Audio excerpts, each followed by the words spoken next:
आज एक क्वेश्चन जैसी एक्स्ट्रा न्यूमेरिकल નો જે સેક્શન છે તમને થર્મોડાયનેમિક્સ ના ચેપ્ટરમાં એક્સ્ટ્રા ન્યુમેરિકલ વિધાન લખીને લખી આપેલા છે તો એક્સ્ટ્રા ન્યુમેરિકલ ના સેક્શનમાં જાઓ એમાં તમને આ ક્વેશ્ચન મળી રહે એક્ઝામ્પલ તરીકે ચેક કરી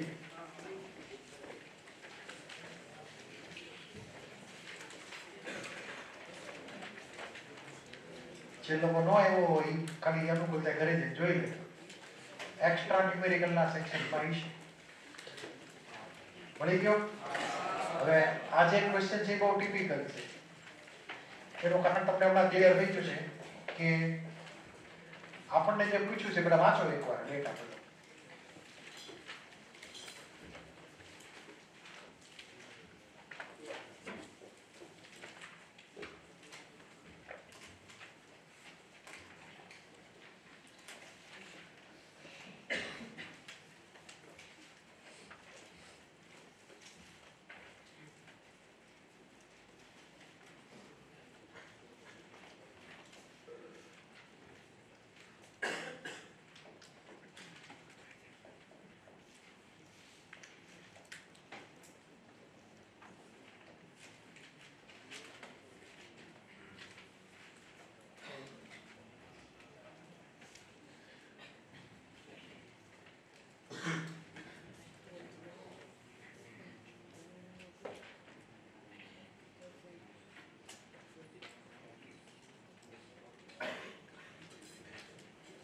હવે આ જે ક્વેશ્ચન આપ્યો છે એમાં તમને એનહાઇડ્રસ એલ્યુમિનિયમ ક્લોરાઇડ નો ડાઈમર એટલે કે Al2Cl6 એનું એન્થાલ્પી ઓફ ફોર્મેશન તમારે ફાઇન્ડ કરવાનું છે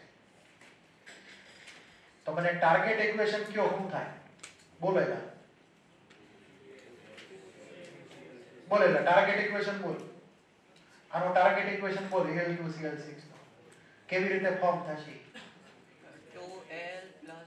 કોણ બોલે છે હાથ ઊંચો કરો તો કોણ બોલે છે ઈ નહીં લા હા મોઢે બોલવાનું છે આની બાજુ હા તું હા આની તારી આગળ હા બોલ તું ટાર્ગેટ ઇક્વેશન બોલ Al2Cl6 કેવી રીતે બચે ને એલિમેન્ટમાં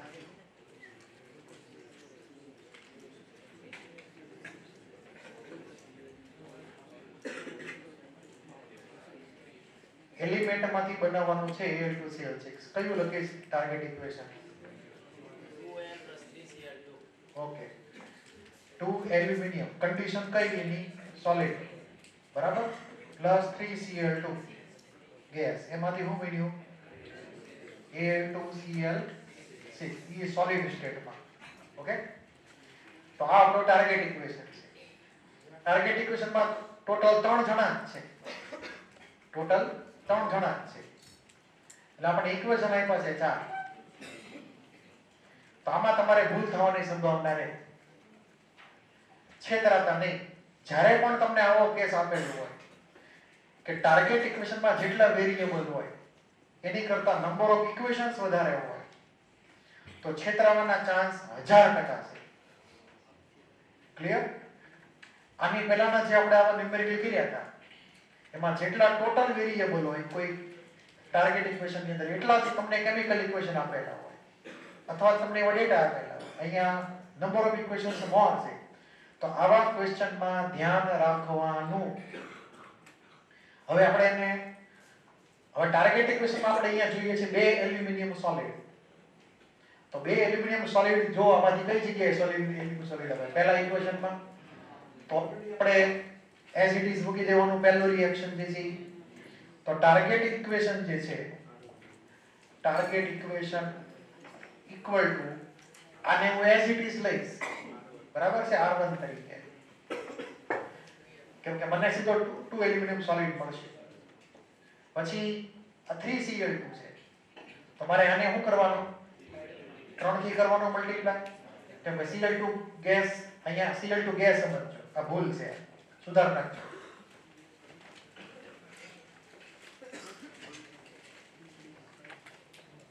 સેકન્ડ ઇક્વેશનમાં Cl2 ઇક્વેશન એટલે તમારે Cl2 ગેસ લેવાનું છે એ ભૂલ છે તો Cl2 ગેસ મને મળશે સેકન્ડ ઇક્વેશન તો હું લખું પડે એને બોલો 3R3 તો અહીંયા લખીશું 3R2 સોરી 3R2 પછી આવશે Al2Cl6 સોલિડ. એમાં કઈ જગ્યાએ છે? ફોર્થ માં છે Al2Cl છે. અહીંયા ભૂલ છે. Al2Cl2 ની બદલે તમારે Al2Cl6 સમજવાનું છે. છકડો કરી નાખજો. તો અમુકમાં સુધારેલું છે, અમુકમાં નહીં સુધારેલું હોય. Al2Cl6 આવે, Al2Cl2 ભૂલથી લખેલું હોય. તો Al2Cl6 સોલિડ એટલે હું કરશું? માઈનસ કરશું કે પ્લસ કરશું? બોલો. Minus R4. હવે આ ત્રણ જણા જેમાં ઇનોટી બધા આવી ગયા. હવે પ્રોબ્લેમ ધ્યાનથી સાંભળજો. શું થશે કે આ જ્યારે બન્યો ને Al2Cl6 સોલિડ, આ ફોર્થ ઇમેજમાં મારે આ આઈટમ એ નવી આવે છે. ક્લિયર? Al2Cl6. હવે આને કેવી રીતે કેન્સલ કરવું? બરાબર? હજી સાંભળજો જી. હાલો, ભૂલથી આપણે આ બે કેન્સલ થઈ ગયા. 1 ને 4 માંથી ટર્મ કોમન કેન્સલ થઈ. નો ઇશ્યુ. તો હવે તમે આને કેવી રીતે કેન્સલ કરાવશો? તો ગેસ તમારે રિએક્શન નંબર 3 હવે લેવી પડશે. સમજાય છે? HCl ગેસ કે જે સેકન્ડ ઇક્વેશનમાં બને છે ઈ કેન્સલ કોઈ રીતે થતો નથી સિવાય કે તમે થર્ડ ઇક્વેશનની હેલ્પ લ્યો. સમજાય છે? હવે એટલે તમે ઈ ભૂલી જ જાઓ, સીધું તમે આ પ્રમાણે તૈયાર કરી નાખો. આટલું આન્સર ખોટું પડશે. એટલે તમારે હવે શું કરવું પડશે? HCl ગેસને કેન્સલ કરવા માટે શું કરવું પડે? બોલો. આપણે R2 ને 3 થી કરેલા મલ્ટીપ્લાય એટલે 6 HCl થઈ ગયા. તો આપણે શું કરવું પડે હવે? -6 પ્લસ કે માઈનસ? પ્લસ આવે. HCl ગેસ ની HCl ગેસ ઓપોઝિટ સાઈડ છે. બરાબર? તો મારે અહીંયા પ્લસ 6R3 લખવું પડશે. એટલે અહીંયા મારે એડ કરવું પડશે પ્લસ 6R3. આ સમજાણું કે ન સમજાણું? તમે જો મિસ કરી ગયા તો આખો દાખલો ખોટો પડશે. એટલે કે એને આ થર્ડ ઇક્વેશન જે આપ્યું છે R3 કે એમને ન થઈ, ઓલી કોમન કેન્સલ કરવા માટે આપ્યું છે. એટલે આ તમારે એક્ઝામમાં ધ્યાન રાખવાનું, ભૂલવાનું નથી. હવે આગળની પ્રોસેસ તમને ક્લિયર છે? શું કરવાનું ઈ કે આમાં જેમ પ્રમાણે આપણને એન્થાલ્પી ચેન્જ પૂછ્યું હોય એ જ પ્રમાણે ડેટા એન્ટ્રી કરવાની. તો અહીંયા એન્થાલ્પી ઓફ ફોર્મેશન Al2Cl6 બરાબર પહેલી રિએક્શનની એન્થાલ્પી ડેલ્ટા H1 કીધી છે. તો ડેલ્ટા H1 બીજી રિએક્શનમાં શું કરવાનું? તો કે 3 થી મલ્ટીપ્લાય કરવાનો. 3 ડેલ્ટા H2 પછી ઉપર માઈનસ ડેલ્ટા H4 અને plus 6 times of delta H3. Any value ગણી જવાબ લાવી દેવાનો. આન્સર કિલોજૂલ પર મોલ એટલે કે 1 મોલ Al2Cl6 બને એની માટે લાવવાનો છે. તો બાકીનો આગળનો તમારે જાતે વર્કઆઉટ કરવાનું જ્યારે આવા ઇક્વેશન તમને આપેલા હોય ત્યારે. તો આમાં કોઈને કઈ ડાઉટ હોય બોલી જાઓ. છે કોઈને કઈ ડાઉટ? મેથડ ક્લિયર છે? શું કરવાનું ઈ? આવવાનો હોય એક બીજો ક્વેશ્ચન જે તમને મોડ્યુલમાં નથી આપ્યો લખીને તમારે એની માટે મને કહેવાનું છે. તો આમાં કોઈને કઈ પહેલા કઈ ડાઉટ હોય પહેલા બોલી જાઓ. ટાર્ગેટ ઇક્વેશન નહીં આવડે કાઈ નહીં આવડે આ ચેપ્ટરમાં. બરાબર છે? ઈ આવડવું જરૂરી છે. નેક્સ્ટ ક્વેશ્ચન વાંચો.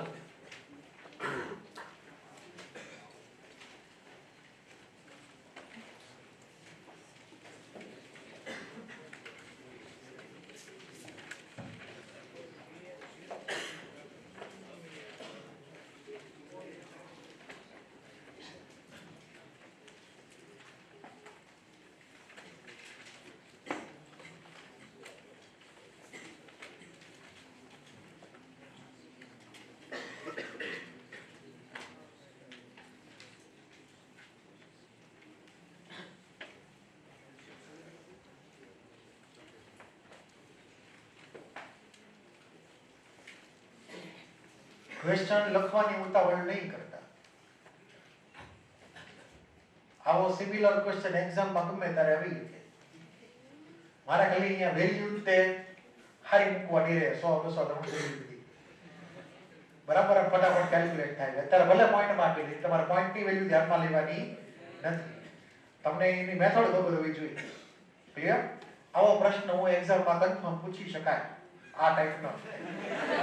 બરાબર છે? તો ટાર્ગેટ ઇક્વેશન બોલેલા ટાર્ગેટ ઇક્વેશન બોલ પેલા CaC2 સોલિડ બનાવવાનો છે ટાર્ગેટ ઇક્વેશન બોલ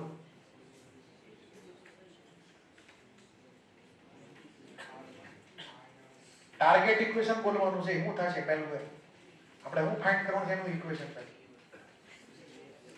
CaC2 બનાવવાનો છે પહેલા કેમાંથી બનશે Ca2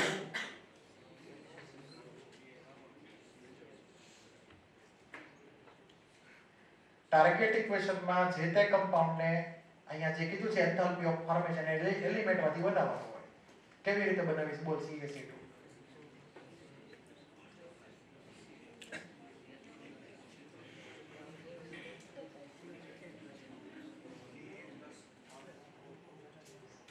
Ca plus half O2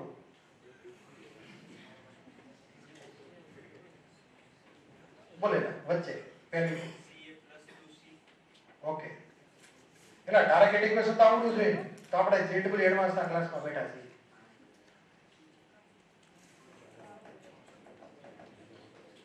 છીએ Ca solid plus 2 carbon solid default અહીંયા કાર્બન ને આપણે ગ્રેફાઇટ સમજીશું એમાંથી શું બનશે તો કે CaC2 સોલિડ બનશે આટલું તમને ન આવડે તો આગળનો પ્રોસેસ મારે બીજું પૂછવાનું શું રહે બોલો એટલે તમને ટાર્ગેટ ઇક્વેશન તો જે તે માંગેલું ડેટા હોય એ પ્રમાણે બનાવતા આવડવું જોઈએ નકર આ બધું કોઈ કામનું તમારા માટે નથી હવે આમાં ટોટલ 3 જ જણા છે જો ટાર્ગેટ ઇક્વેશન છે કેટલા 5 હવે મને કયો શું કરવો પહેલા બધાનો વહીવટ પૂરો કરવાનો બરાબર તો પહેલું મને રિલેશન કયો પહેલા આમાં જેટલા હોય પહેલા સેટ કરવાના કેલ્શિયમ સોલિડ કેટલું લેવાનું અને R1 R2 R3 R4 એવી રીતે દઈ દીધી તો કેલ્શિયમ સોલિડ એસિડિટી પીવી તો R2 પછી 2R4 CaC2 સોલિડ ક્યાં છે ઉપર એક જગ્યાએ છે બીજે ક્યાંય છે માઈનસ કરવાનો હવે બોલો આપણે કેન્સલ કરવા પડશે અમુક જંટાના છે તો જ્યારે CaC2 આપણે પાણી નાખો ત્યારે આઈટમ અહીંયા ને તમે D ને ડેલ્ટા તરીકે લેજો D મતલબ ડેલ્ટા છે કેલ્શિયમ હાઇડ્રોક્સાઇડ એ બન્યો અને C2H2 ગેસ એ બન્યો તો બે આઈટમો નવી બની જે આ ઇક્વેશનમાં નથી કેલ્શિયમ હાઇડ્રોક્સાઇડ ને C2H2 બેયને કેન્સલ કરાવવા પડશે તો આને કેન્સલ કરવા માટે શું કરશું -R3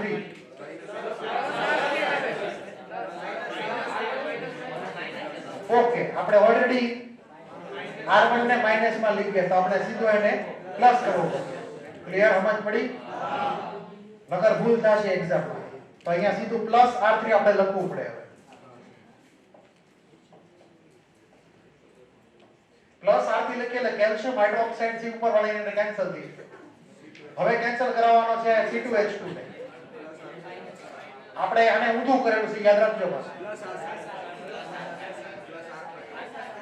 માઈનસ આવે કેમ કે તો જ કેન્સલ થાય આને ડાયરેક્શન ફેરવી નાખેલી છે માઈનસ કરેલું છે હવે ઈ પ્રોડક્ટ સાઈડ રિએક્ટન્ટ સાઈડ ગયો આપણે એને પ્રોડક્ટ સાઈડ લઈ જવાનો તો -R5 આ સમજણો છાપી નાખો આ ક્વેશ્ચન ની કોપી કરજો ઇમ્પોર્ટન્ટ છે અને આને મગજમાં ફિટ કરી દેજો કે આવી અહીંયા બે વેરીએબલ વધારાના હતા અને એને કેન્સલ કરવા જરૂરી હતા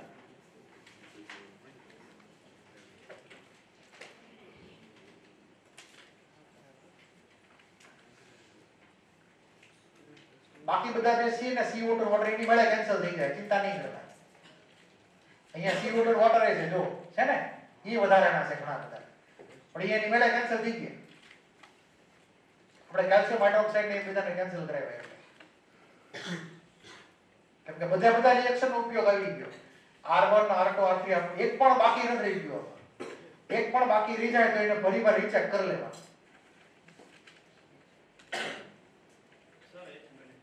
બોલો ભાઈ 18 નંબર હાજર છે 18 એના ફાધર કેસ કે ન્યા ગયો છે તો એ માથાકૂટ કરે નથી ને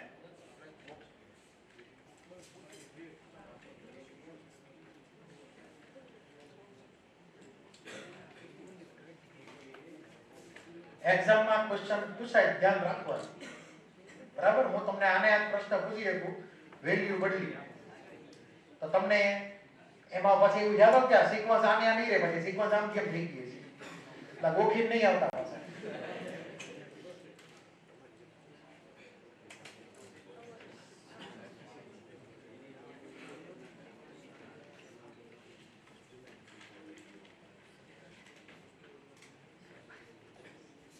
આ બધી વેલ્યુ નો અત્યારે આપણી માટે કોઈ ઇમ્પોર્ટન્સ છે નહીં, એટલે વેલ્યુ નો લખો તો હાલશે. આ બધી અઘરી વેલ્યુ છે અને આવું કઈ ગણવા બેહાય નહીં પોઈન્ટમાં હોય. તમને જ્યારે પણ આવી વેલ્યુ ભટકાય સાચી એક્ઝામ ત્યારે તમારે નજીકનો ઇન્ટીજર હોય લઈ લેવાનો. સૌથી નજીકનો જે ઇન્ટીજર લાગતો હોય તો ગણતરી હેલી પડશે, બાકી પોઈન્ટમાં લેશો તો ભીડ પડી જાય, સોલ્વ નહીં થાય.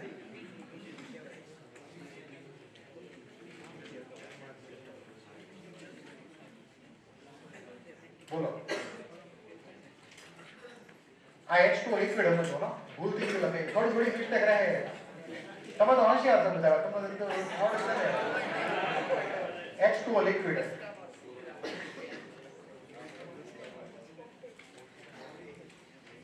અહીંયા O2 સોલિડ બનાવી નાખ્યો છે, O2 ગેસ આવે.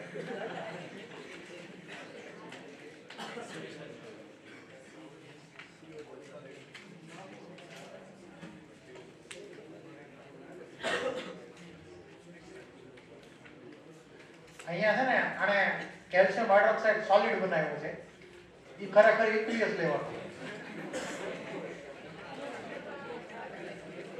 બરાબર, આ એ સમજી લેવાનું પહેલા. CO2 ગેસ જ હોય, O2 ગેસ જ હોય, વોટર લિક્વિડ જ હોય. આવું કેમ કે આવી બધી ઝીણી મિસ્ટેક એક્ઝામમાં હોઈ શકે ખરા. બરાબર, આમ તો નો જ હોય પણ કદાચ ભૂલથી રહી જાય કાલે નથી સુતરાવી નાખી. બરાબર, પહેલી જતી મિસ્ટેક. હલો, હવે મેથડ ક્લિયર છે ને શું કરવાનું? તો ટાર્ગેટ ઇક્વેશનમાં જેટલા વેરીએબલ હોય એની કરતા વધારે ઇક્વેશન તમને આપેલા હોય તો તમારે એ પ્રમાણે એને કેન્સલ કરવા પડે. છેતરાતા નહીં આવા ક્વેશ્ચનમાં. કન્ફર્મ તમને આવો ક્વેશ્ચન આવશે નેક્સ્ટ ટેસ્ટની અંદર. બરાબર, હવે આપણે ટોપિકની વાત કરી લીધી, કેટલાક બીજા ક્વેશ્ચન કરી લીધો. ટોપિક ડી માં તમને એક ક્વેશ્ચન આપેલો હતો ઉપર. બરાબર, હવે અમુક લોકોએ કરી નાખ્યો હોય છે, ન કર્યો હોય તો આપણે અહીંયા થોડી વાત કરી લઈએ. આ ટોપિક એટલે કે આ ક્વેશ્ચન જે છે એમાં તમને ખાલી બોન્ડ એનર્જી આપેલી છે A2 B2 અને X2 Y2 અને XY. ડિફોલ્ટ આપણે બધાને ગેસ ફોર્મમાં માની લેવાના આવા કેસમાં. બોન્ડ એનર્જી જ્યારે આપેલી હોય ભલે ગેસ ફોર્મ ન કીધું હોય તો આને સોલ્વ કરવાની બે મેથડ છે. કાં તો તમે આખું બોર્ન હેમર સાયકલ ક્રિએટ કરો જેવું આપણે લેટાઇસ એનર્જીમાં કરતા તેવી, અને કાં તો પછી સીધી ફોર્મ્યુલા એપ્લાય કરો બોર્ન એનર્જી. બેમાં જવાબ તો બેમાં આવશે. તમને બંને રીતે આવડવું જોઈએ. બરાબર, આપણે માની લો કે બોર્ન હેમર સાયકલ જેવું કંઈક ડ્રો કરીએ તો x2 + y2 એમાંથી 2xy બને. તો આ આપણું ઓરિજિનલ ઇક્વેશન છે. આ ઓરિજિનલ ઇક્વેશન. હવે આમાં મલ્ટી સ્ટેપ ડિવાઇડ કરવાના છે, મલ્ટી સ્ટેપમાં. તો પહેલા આને બોન્ડ બ્રેક કરવો પડે. x અને x નો એટલે શું બને? 2x બને. ડિફોલ્ટ બધા ગેસમાં છે, હું સ્પેસિફાઈ નથી કરતો. પછી y2 માં શું કરવું પડે? આપણે y અને y નો બોન્ડ બ્રેક કરવો પડે, એટલે કે અહીંયા આવશે 2y. પછી આ બે ભેગા થાય. બરાબર, અહીંયા પ્લસ મૂકી દી વચ્ચે. તો એ ભેગા થાય તો આપણને ગેસ ફોર્મમાં 2xy મળે. તો અહીંયા x અને y ભેગા થઈને બે બોન્ડ બનાવે, xy ના બે બોન્ડ. તો અહીંયા ફર્સ્ટ કેસમાં એનર્જી સપ્લાય કરવી પડશે, સેકન્ડમાં એનર્જી સપ્લાય કરવી પડશે, અને થર્ડમાં એનર્જી રિલીઝ થશે. બોન્ડ ફોર્મેશન છે એટલે. બરાબર, તો આપણને જો x2 y2 અને xy એનો કાક આપણને રેશિયો આપેલો છે 1:0.5:1. ધારો કે આપણે સ્મોલ a માની લઈએ વેલ્યુ, તો અહીંયા આની વેલ્યુ હું x2 ની a લઈ લઉં 1 કિલો જૂલ, તો અહીંયા હું વેલ્યુ લખી શકીશ 1 કિલો જૂલ પ્લસમાં, તો આ બાજુ શું લખવાનું a/2 પ્લસ a/2, અને અહીંયા -2a કે શું લખવાનું કે +2a લખવાનું, -2a લખવાનું, કેમ કે અહીંયા હીટ અંદરથી રિલીઝ થઈ, તો -2 ટાઈમ્સ a. ક્લિયર? હવે આપણને એને શું કીધું જો કે delta H for the formation of XY is -200 કિલોજૂલ પર મોલ. પર મોલ નો ડેટા છે. આપણે કેટલા બનાવ્યા? 2 મોલ બનાવ્યા. તો આખી રિએક્શન એન્થાલ્પી નો ચેન્જ કેટલો થયો? 2 ટાઈમ્સ ઓફ એન્થાલ્પી ફોર્મેશન. તો enthalpy change of reaction 2 times of enthalpy of formation છે કોની? તો કે XY. એટલે આ વેલ્યુ થઈ ગઈ -400 થી. ત્યાં ભૂલ નહીં કરવાની પછી. તો અહીંયા વેલ્યુ -400 કિલોજૂલ પર મોલ. તો હવે આ અહીંયા આપણે સિંગલ સ્ટેપ આખી ગ્રીન વાળી રિએક્શન જે સિંગલ સ્ટેપમાં છે જેની વેલ્યુ છે -400, જેટલા યલો છે એ બધા મલ્ટી સ્ટેપ છે, પહેલું બીજું ટોટલ 3 સ્ટેપમાં રિએક્શન છે. આ ત્રણેય સ્ટેપની એન્થાલ્પીને એઝ ઇટ ઇઝ એડ કરી દો જે સાઇન આપેલી છે એ પ્રમાણે. તો અહીંયા આ બેનો એડિશન એટલે 3a/2 આ માઈનસ. તો હવે આગળ સોલ્વ કરો તો તમને આન્સર એ પ્રમાણે મળી જાય. શું આન્સર આવ્યો? કોની વેલ્યુ થઈ? What energy of A, A ની વેલ્યુ થઈ. બોન્ડ એનર્જી ડિફોલ્ટ પોઝિટિવ માં હોય. ક્લિયર? હવે તમે જો યાદ કરો ઓલી ફોર્મ્યુલા આપણે અગાઉ વાત કરી હતી કે બોન્ડ એન્થાલ્પી ની ફોર્મ્યુલા હું નક્કી કરી હતી? રિએક્ટન્ટ ની બોન્ડ એન્થાલ્પી માઈનસ પ્રોડક્ટ ની બોન્ડ એન્થાલ્પી. તમને આ જ રિલેશન મળશે, આ જ મળશે. પણ તમને આ રીતે જો ફાવે તો આ રીતે એપ્લાય કરો. આ એવરગ્રીન મેથડ છે, કોઈ દી ખોટી ન પડે. પછી ફિઝિકલ સ્ટેટ ગમે ઈ હોય, એવરગ્રીન કરેક્ટ છે આ મેથડ. ફૂલી ફોર્મ્યુલા બોન્ડ એન્થાલ્પી વાળી માત્ર ને માત્ર ગેસ ફેઝમાં જ એપ્લાય થાય. પણ બોન્ડ એન્થાલ્પી સાયકલ એવરગ્રીન બધામાં હાલે. આ સમજાણું? કોઈને કઈ ડાઉટ? તો આ ક્વેશ્ચન આવી રીતે સોલ્વ કરી શકાય. પછીનો બીજો એક ક્વેશ્ચન છે, આ પણ તમને કદાચ સોલ્વ કરી નાખેલો છે. આની માટે આપણે સાયકલ ડ્રો કરવું છે સપોઝ ઈ પ્રમાણે. તો વાંચો ક્વેશ્ચન.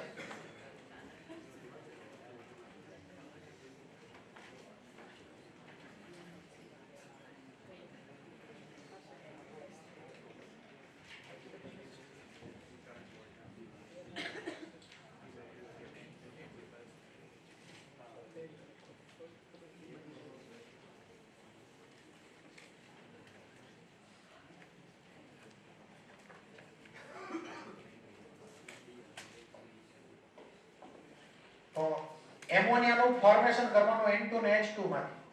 બરાબર છે? આપણને એને વેલ્યુ આપેલી છે 1 મોલ એમોનિયા માટે -46. તો આપણે અહીંયા જો ઇક્વેશન જનરેટ કરીએ, પહેલું ઇક્વેશન ઓરિજિનલ, તો N2 + 3H2 gives 2 એમોનિયા. આ આપણું મેઇન ઇક્વેશન છે સિંગલ સ્ટેપ પર. હવે આપણે અહીંયા 2 મોલ એમોનિયા બનાવ્યું, તો આ આખી રિએક્શન એન્થાલ્પી ચેન્જ કેટલો થયો? -92. 1 મોલ માટે 46, તો 2 મોલના -92 ગણવાના એ પ્રમાણે. એ તમને ક્લિક થવું જોઈએ બસ. અહીંયા બગડો આવી ગયો. હવે આનું આપણે મલ્ટી સ્ટેપમાં ડિવિઝન કરીએ. તો પહેલા આપણે અહીંયા બોન્ડ બ્રેક કરવો પડે. તો N2 માંથી શું મળે? 2N મળે આપણને. તો અહીંયા હું 2N લખું. ઈ પણ ગેસ ફોર્મમાં છે. પછી આ બાજુ H2 ના બોન્ડ બ્રેક થાય તો શું મળે? 6H મળે. તો અહીંયા 6H. આ ક્લિયર એટલું? હવે આ 6H અહીંયા આવી ગયા. પછી આ બે ભેગા થાય પાછા. એટલે એ વચ્ચે પ્લસ મૂકી દીધી બેયની વચ્ચે. તો આપણે એ બેને કમ્બાઈન કરીએ તો આપણને એમોનિયા મળે. અને હવે આપણને જે ડેટા આપ્યો છે એ પ્રમાણે ધ્યાનથી વાંચો. Enthalpy of formation of H2 from its atom. એટલે એટમ ભેગા થાય H અને H ગેસ ફોર્મ અને H2 ગેસ બનાવે એની વેલ્યુ આપણને આપેલી છે. આ ઊંધી વેલ્યુ એને આપણને આપેલી છે રિવર્સ. એટલે ઈ વેલ્યુ છે 1 મોલ H2 માટેની 436 પ્લસ માં લેવાની. કેમાં લેવાની? આ વેલ્યુ માઈનસ તો નીચેની વેલ્યુ પ્લસ, પણ હારે 3 થી કરવું પડે મલ્ટીપ્લાય. એટલે અહીંયા જે ડેટા આવશે એમાં આપણે લખશું 3 ટાઈમ્સ 436. આ ક્લિયર થયું? પછી બીજું જે કીધું છે કે enthalpy of formation of N2 from its atom any value 712 છે. એટલે કે બે N એટમ કમ્બાઈન થઈને N2 બનાવે તો ઈ -712 છે તો ઊંધી થશે +712. તો અહીંયા આવશે 712 પ્લસ માં આ બે વેલ્યુ પોઝિટિવ થઈ છેલ્લે પછી અહીંયા બોન્ડ બને 6 NH બોન્ડ બને તો અહીંયા એનર્જી રિલીઝ થાય તો -6 ટાઈમ્સ બોન્ડ એન્થાલ્પી કોની તો કે NH. હવે આપણને આખી રિએક્શન એન્થાલ્પી ચેન્જ ખબર છે જે છે 92 -92 ઇક્વલ ટુ આ total 712 plus 3 * 436 -6 times bond enthalpy. એટલે સીધો તમને એનો જવાબ મળે બોન્ડ એન્થાલ્પી NH ની. ગણી નાખો શું જવાબ આવશે? 352.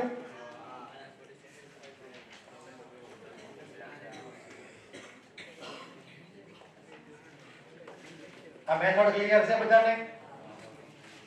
એટલે જો તમે આવું સાયકલ ડ્રો કરતા શીખી જાઓ તો જે આપણને ડેટા આપેલો હોય એ તરત આપણે એન્ટ્રી કરી શકીએ. બીજી પ્રોસેસ આપણે એવું વિચાર કે બધાને ઇક્વેશન લખવાના, કેમિકલ ઇક્વેશન બધાને અલગ અલગ, અને પછી એમને એનો વહીવટ કરવાનો. બરાબર છે? પણ એ થોડીક મેથડ લાંબી થઈ જાય. એકવાર તમે સાયકલ ડ્રો કરવા પછી તમને તરત જ ડેટા એન્ટ્રી કરવાનું હેલવું પડે.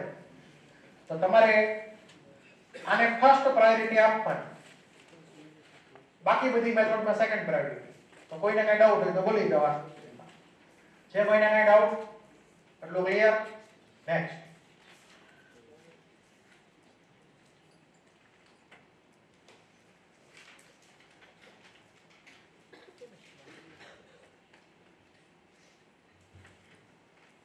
હવે કેટલાક પોઈન્ટ જોઈ લઈ આપણે જે અગાઉ વાત કરી હતી ને હેસ લો.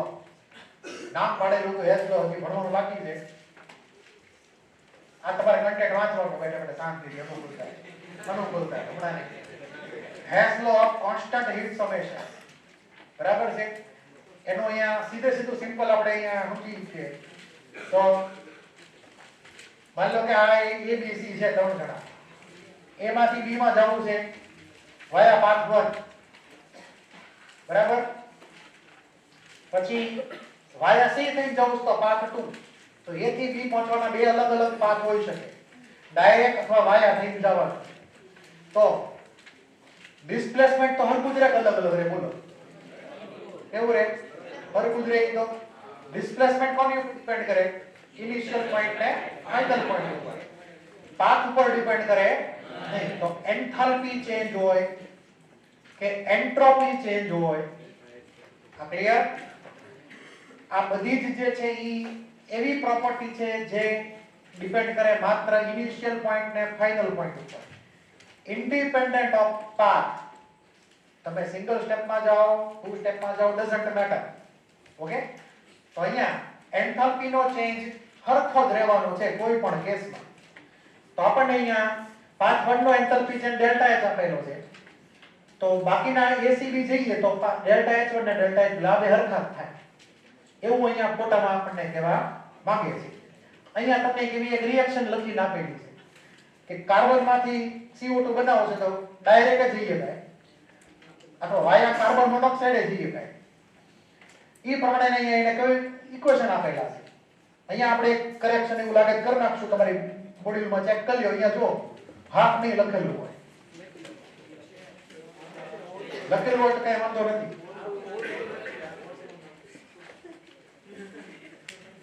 પાર્ટ 3 માં CO પ્લસ હાફ O2 આવે જેથી કરીને CO2 મળે. આ 1/2 લગભગ મેં નાખેલો છે. એકલો O2 હતો છે નહીં. ઓકે તો એન્ટ્રી મારી દેજો.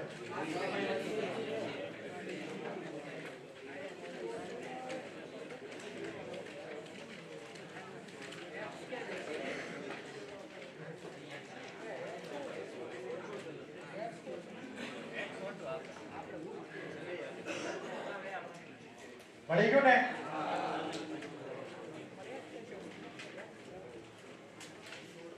તો આવી રીતે તમને એક્ઝામમાં આવા 3 ઇક્વેશન આપેલા હોય તો અમે એ પ્રમાણે હેસ લો એપ્લાય કરીને વેલ્યુ ફાઇન્ડ કરીએ. આનો બીજો કઈ એવું કઈ રોકેટ સાયન્સ છે નહીં. તો આમાં ક્લિયર? આમાં કોઈને કઈ ડાઉટ? આવું નવું જો માન લો કે એન્ટ્રોપી આપણે આગળ જતા ભણવાની આવશે, એન્ટ્રોપી નામની એક ટર્મ આવશે, તો એન્ટ્રોપી નો ચેન્જ કરવાનો તો આ જ પ્રોસેસ છે. હેસ લો તમે ડાયરેક્ટલી એપ્લાય કરી શકો. ઓકે, સિંગલ સ્ટેપ ની વેલ્યુ બરાબર મલ્ટી સ્ટેપ ની વેલ્યુ. હાલો નેક્સ્ટ. પછી એક નવી આઈટમ છે જેનો આપણે ખાસ કઈ નો ઉપયોગ કરવાનો છે નહીં, ખાલી ખબર તો છે જ તે. વાંચો લો, લેવોઇઝર અને લાપ્લાસ લો.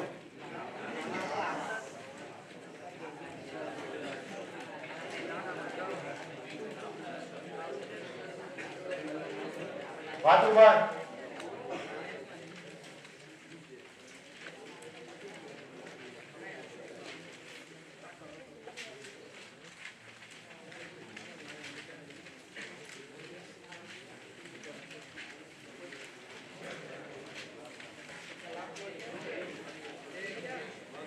હવે સાંભળો, હું તમને કહું, એમાં છે ને બધું આટલું બહુ આપેલું છે. અમુક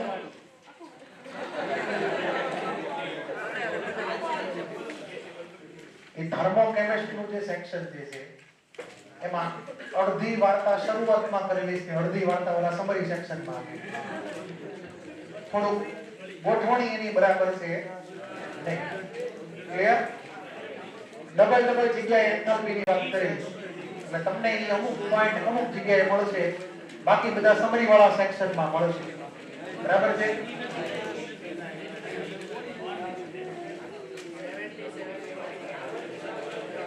વાત ઉપર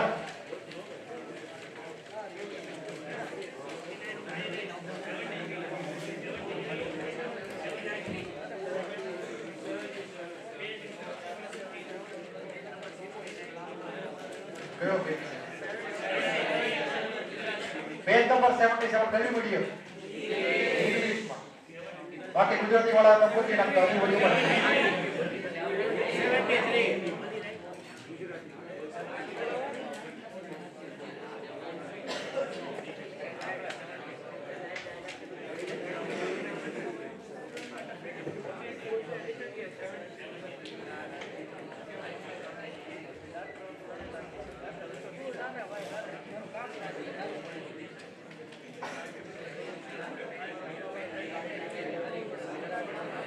વાતો બંધ. એટલે તમને કીધું ને વાતો બંધ કરાવે.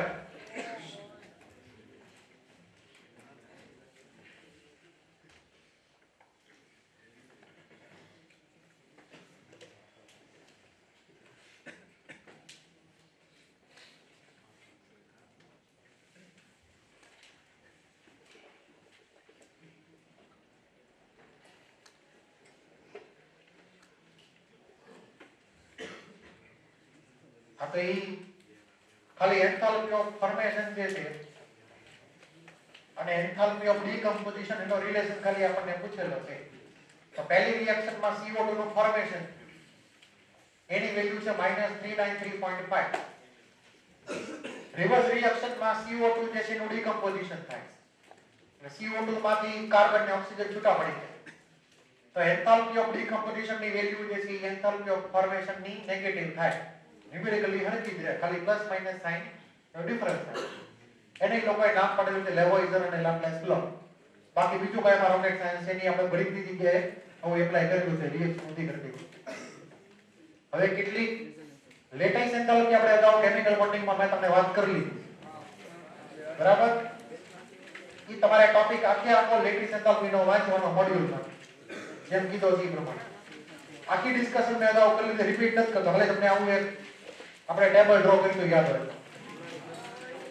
એકવાર કેમિકલ બોન્ડિંગની નોટમાં નજર ફેરવી ગઈ તો ત્યાં જે વાત કરી લીધી એ જ વાત અહીંયા રિપીટ થઈ જાય. ઓકે, એટલે હું અત્યારે લેતો નથી આને ટોપિક. આ બધું તમારે વાંચવાનું એ પ્રમાણે. એલોટ્રોપિક ટ્રાન્સફોર્મેશન આપણે ઇનડાયરેક્ટલી સમજી શકીએ કે માની લો કે ગ્રેફાઇટમાંથી ડાયમંડમાં જવું હોય અથવા સલ્ફર મોનોક્સાઇડમાંથી સલ્ફર રોમિકમાં જવું હોય, એક એલોટ્રોપમાંથી બીજા એલોટ્રોપમાં જવું હોય તો તો એ પર્ટિક્યુલર ચેન્જ હોય એન્થાલ્પી ને આપણે નામ પડશો એન્થાલ્પી ચેન્જ ઓફ ટ્રાન્ઝિશન એટલે કે એલોટ્રોપિક ટ્રાન્સફોર્મેશન એ જ રીતે. બાકી આમાં કઈ બીજો ઉપયોગ છે નહીં. આ મોડ્યુલમાં તમને બે અલગ અલગ જગ્યાએ હશે તો તમારે શાંતિથી મોડ્યુલમાં એકવાર પાના ફેરવીને જોઈ લેવાનું. આ બધું મોડ્યુલમાંથી લીધેલું છે પણ એની જગ્યા થોડીક આડી અવળી છે, લાઈટમાં નહીં. બધું તમને પહેલા કહી દઉં.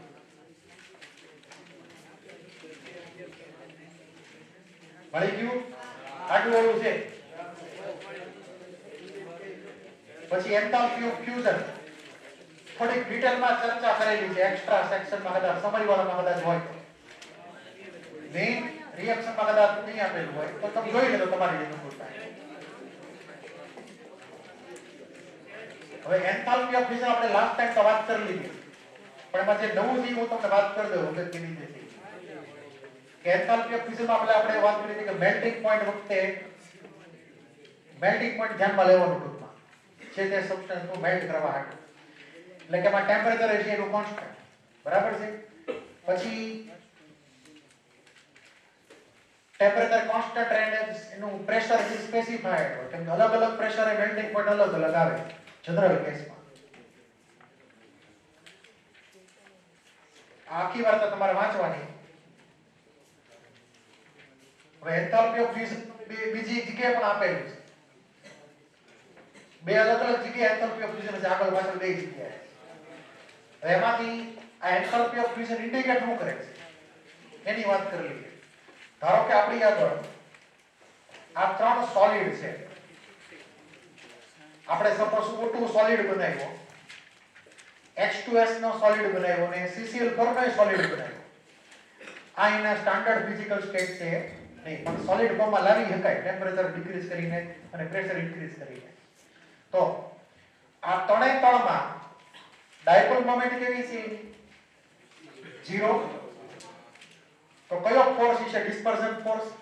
એક જ ફોર્સ પ્રેઝન્ટ છે બરાબર છે O2 સોલિડમાં, H2S સોલિડમાં અને CCl4 સોલિડમાં.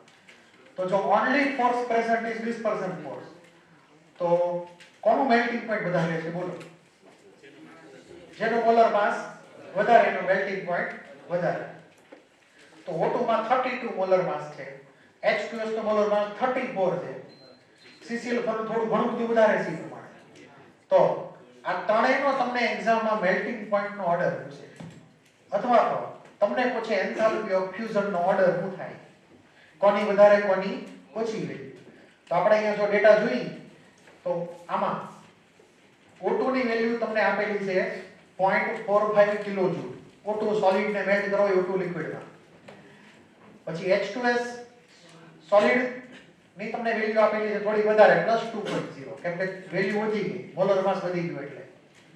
અને બે કરતા મોટી વેલ્યુ છે CCl4 ની 2.5 કિલોજૂલ. તો એક્ઝામમાં તમને આવી રીતે જો order of enthalpy of fusion પૂછેલો તમારે મેલ્ટિંગ પોઈન્ટ ને આધારે આન્સર આપવાનો. તો જેમાં વધારે સ્ટ્રોંગર એટ્રેક્ટિવ ફોર્સ હોય એનું મેલ્ટિંગ પોઈન્ટ વધારે તો એનું એન્થાલ્પી ઓફ ફ્યુઝન એ વધારે. આ ક્લિયર થઈ ગયું? એટલે આપણે ઓલા સ્ટેટ્સ ઓફ મેટરના ચેપ્ટરમાં મેલ્ટિંગ પોઈન્ટના કેટલા ઓર્ડર લખ્યા હતા બરાબર, ગ્રુપ 15 ગ્રુપ 14 ની બધાના સોલિડ ફોર્મમાં. તો તમને એને આધારે ઈ લોકોના એન્થાલ્પી ઓફ ફ્યુઝન પૂછી શકાય લોજિક ને કનેક્ટ કરી. ઈ આખી વાર્તા આમાં કનેક્ટ કરેલી છે ઈ પ્રમાણે. પછી માની લો કે સોડિયમ ક્લોરાઇડ છે અને MgCl2 છે. તો આ ત્રણની હારે તમે આને કમ્પેર કરો. જમીન આસમાનનો ડિફરન્સ છે. સોડિયમ ક્લોરાઇડ +29 કિલોજૂલ અને આ તો મેક્સિમમ 2.5 છે. What is the reason?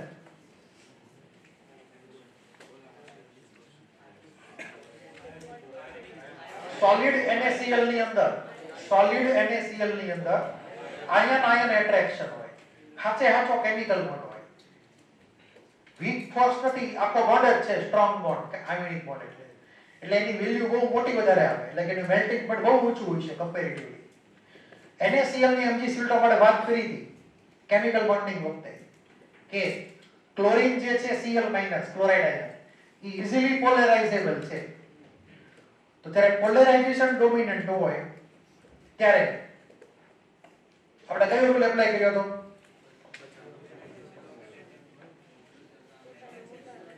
એક મિનિટ, મારી ભૂલ થઈ ગઈ, સોરી. Na+1 ને Mg2+ છે. Cl- છે, પણ હારે ચાર્જ બદલાય છે. શું થાય છે? કેટાયન નો ચાર્જ બદલાય છે ફૂલ સ્પીડ થી. કેટાયન નો ચાર્જ કોન્સ્ટન્ટ નથી એમાં. ઈ કોન્સ્ટન્ટ તો વાંધો ન આવે, પણ અહીંયા ચાર્જ તો બદલાય છે. તો કેટાયન નો ચાર્જ જ્યારે બદલાતો હોય તો Le ડોમિનન્ટ બને. શું બને? લેટિસ એન્થાલ્પી ડોમિનન્ટ બને. તો જેની લેટિસ એન્થાલ્પી મોટી હોય એની મેલ્ટિંગ પોઈન્ટ વધારે હોય. તો વેલ્યુ ચેક કરો. 43 અહીંયા 29. હવે તમને એક્ઝામમાં પૂછે NaCl ને આ બેની કમ્પેરિઝન, તો ઓર્ડર ઓફ મેલ્ટિંગ પોઈન્ટ પૂછે અથવા order of enthalpy of fusion પૂછે. સેમ થિંગ થયું. એટલે અહીંયા ધ્યાન રાખશું આપણે, કેટાયન નો ચાર્જ બદલાતો હોવાથી melting point directly proportional two lattice enthalpy. આપણે ઈ રૂલ એપ્લાય કર્યો અહીંયા. અને ઈ ડાયરેક્ટલી પ્રોપોર્શનલ ટુ આવે એન્થાલ્પી ઓફ ફ્યુઝન.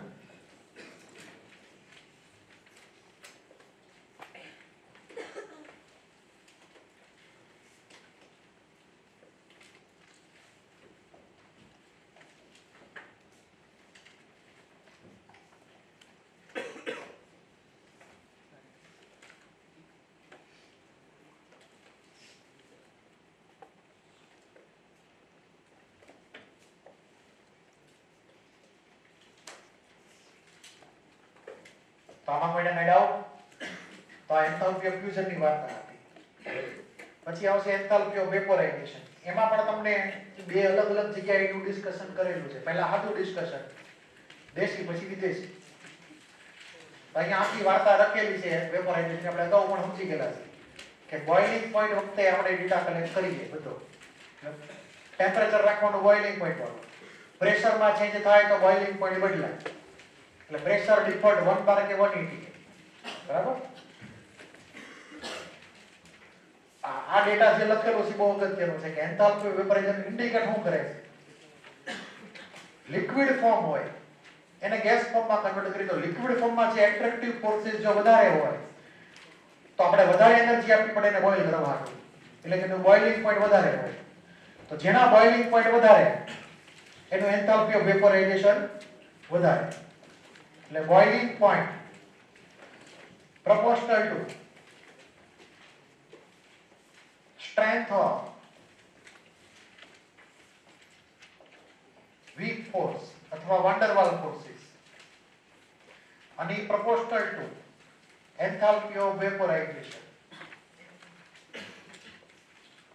તો જેમાં વધારે એમાઉન્ટમાં સ્ટ્રોંગ હોય weak forces બધા, તો એનું બોઇલિંગ પોઈન્ટ વધારે આવે, એનું enthalpy of vaporization વધારે આવે. ધારો કે આપણે 2 થી 3 અલગ અલગ લિક્વિડને કમ્પેર કરીએ. એક છે H2O, પછી છે એસીટોન, ને હજી એક લઈએ ડાઇમિથાઇલ ઇથર. તો આ ત્રણ જણા જે છે H2O, એસીટોન ને ડાઇમિથાઇલ ઇથર, એમાં H2O માં તો કયો છે? H બોન્ડ છે, ઇન્ટરમોલેક્યુલર, એટલે વધારે સ્ટ્રેન્થ છે એટ્રેક્ટિવ ફોર્સ ની. એસીટોન ની અંદર ડાયપોલ ડાયપોલ એટ્રેક્શન છે. એસીટોન ની dipole moment non zero. Ether માં ડાયપોલ મોમેન્ટ નોન ઝીરો છે, પણ એમાં ફોર્સ ઓફ એટ્રેક્શન એટલો બધો લાગુ પડતો નથી. એટલે ડાયપોલ મોમેન્ટ થોડી ઓછી જ આવશે. તો યાદ રાખજો, જનરલ કેસમાં કમ્પેરેબલ મોલર માસ હોય તો એવા કેસમાં કીટોનના બોઇલિંગ પોઈન્ટ વધારે આવે જનરલ કેસમાં. તો આ એસીટોન કીટોન ની વેલ્યુ બોઇલિંગ પોઈન્ટ મોટી થઈ ડાઇમિથાઇલ ઇથર, એટલે કે જનરલ કેસમાં ઇથર કરતા. પણ કમ્પેરેબલ મોલર માસ લેવાના આજુબાજુમાં. તો અહીંયા ઓર્ડર ઓફ બોઇલિંગ પોઈન્ટ એ પ્રમાણે water more than acetone more than ether, એટલે કે ડાઇમિથાઇલ ઇથર. અને જેનું બોઇલિંગ પોઈન્ટ વધારે એ પ્રમાણે એનું એન્થાલ્પી ઓફ વેપોરાઇઝેશન વધારે થઈ ગઈ.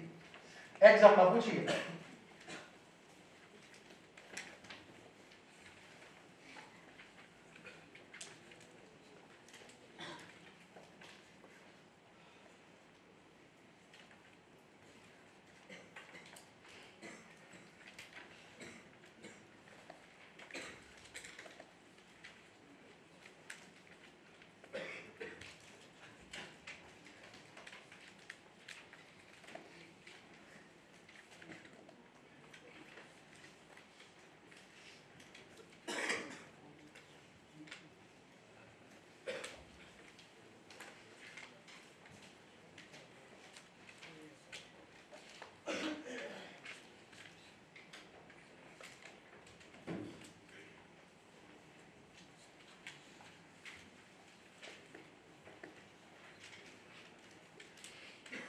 ક્લિયર હવે આમાં કોઈને કઈ ડાઉટ? હવે નવી એન્થાલ્પીની વાત કરીએ. આ સબ્લિમેશન તમારે જાતે વાંચી લેવાનું. સબ્લિમેશનની આપણે અગાઉ વાત કરી લીધી છે એટલે રિપીટ નથી કરતો. તમારે ઓર્ગેનિકમાં પ્રેક્ટિકલ ઓર્ગેનિક કેમિસ્ટ્રીનો એક ટોપિક આવશે. એમાં તમને એવો પ્રશ્ન હશે પૂછાશે કે ભાઈ કયા સબસ્ટન્સનું સબ્લિમેશન થઈ શકે. એ પ્રેક્ટિકલ ઓર્ગેનિક કેમિસ્ટ્રીમાં આવશે તમારે. એટલે કે નેપ્થેલિન છે તો એ ઓર્ગેનિકમાં ગયો તો એનું સબ્લિમેશન કરીએ. એની સિવાયના બીજા બધા કમ્પાઉન્ડ છે, ધારો કે કેમ્ફોર, કપૂર, એનું પણ સબ્લિમેશન થાય. બરાબર છે.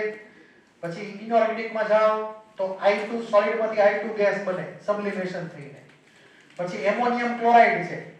એમોનિયમ ક્લોરાઇડને હીટ કરો તો એ એમોનિયાને Cl ગેસમાં વયો જાય, ડિકમ્પોઝ થઈ જાય. પછી ડ્રાય આઈસ એટલે CO2 સોલિડ, એનું પણ સબ્લિમેશન કરી શકાય. તમારે એવા કમ્પાઉન્ડ યાદ રાખવાના જેનું સબ્લિમેશન થઈ શકતું હશે. આવો તમને ફેક્ચ્યુઅલ ક્વેશ્ચન પૂછી શકાય.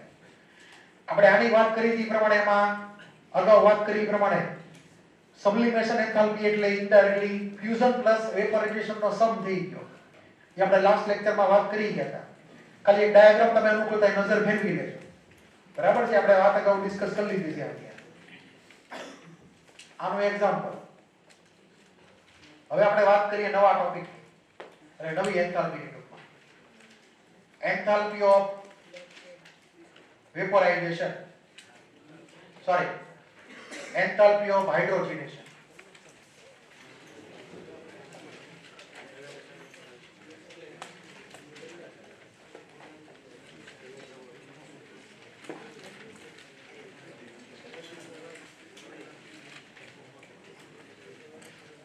એમાં છેતરાવાના ચાન્સ છે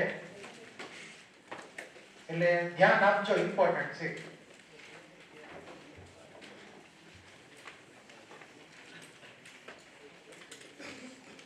હવે હાઇડ્રોજનેશન નો મતલબ આપણે સિમ્પલ રિએક્શન લઈએ, ઈઝી માં ઈઝી.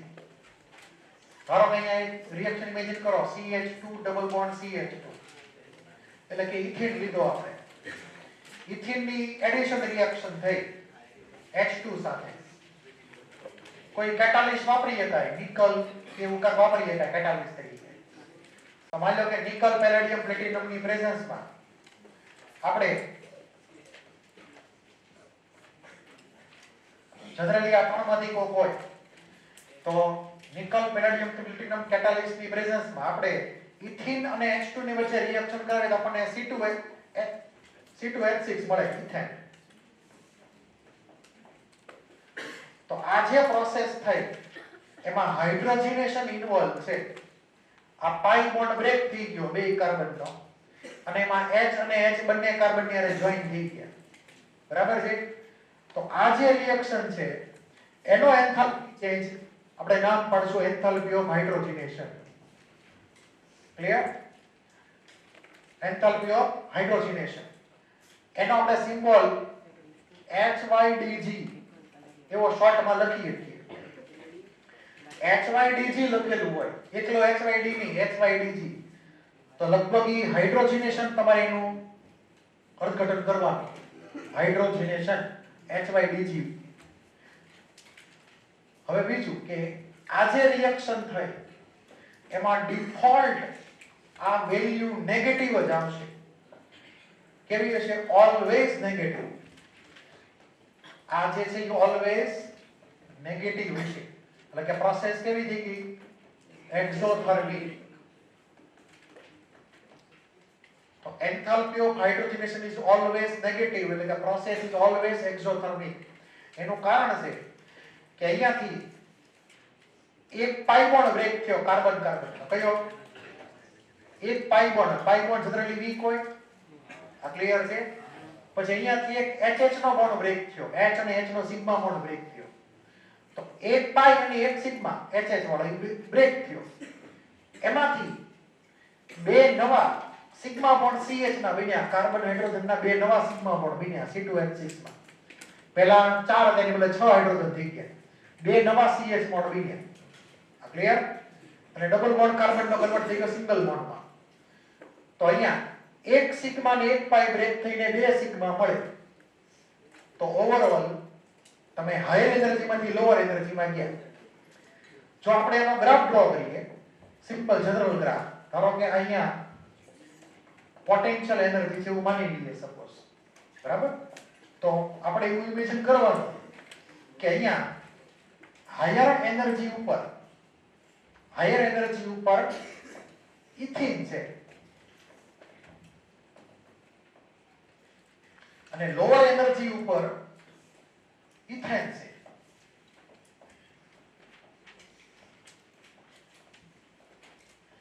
એટલે જ્યારે આપણે આ નીચે આવશું H2 ની હારે રિએક્શન કરીને તો એનર્જી ડિક્રીઝ થશે. એટલે કે આ એનર્જી કેવી થાય? આ એનર્જીનો ગેપ ફાઇન્ડ કરો નેગેટિવ જ આવે કે enthalpy of product minus enthalpy of reactant. તો અહીંયા જે એન્થાલ્પી ચેન્જ થઈ ગયો ઈ નેગેટિવ થયો આ લોજિકને આધારે. એટલે હાઇડ્રોજનેસની અંદર જે પ્રોડક્ટ હોય એ નીચેના લેવલમાં હોય એનર્જી પોટેન્શિયલમાં, જ્યારે જે રિએક્ટન્ટ હોય ઉપરના લેવલમાં હોય. એટલું ક્લિયર? એટલે આટલું એન્ટ્રી મારી દો પહેલા. તમારે ઓર્ગેનિકમાંની બહુ ડિટેલમાં ચર્ચા આવશે.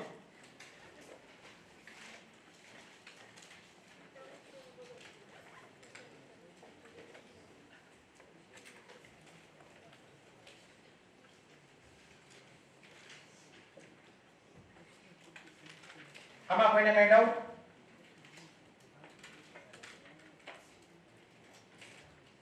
ઓકે, આ પ્રોસેસ તો માની લે એક્ઝોથર્મિક જ છે.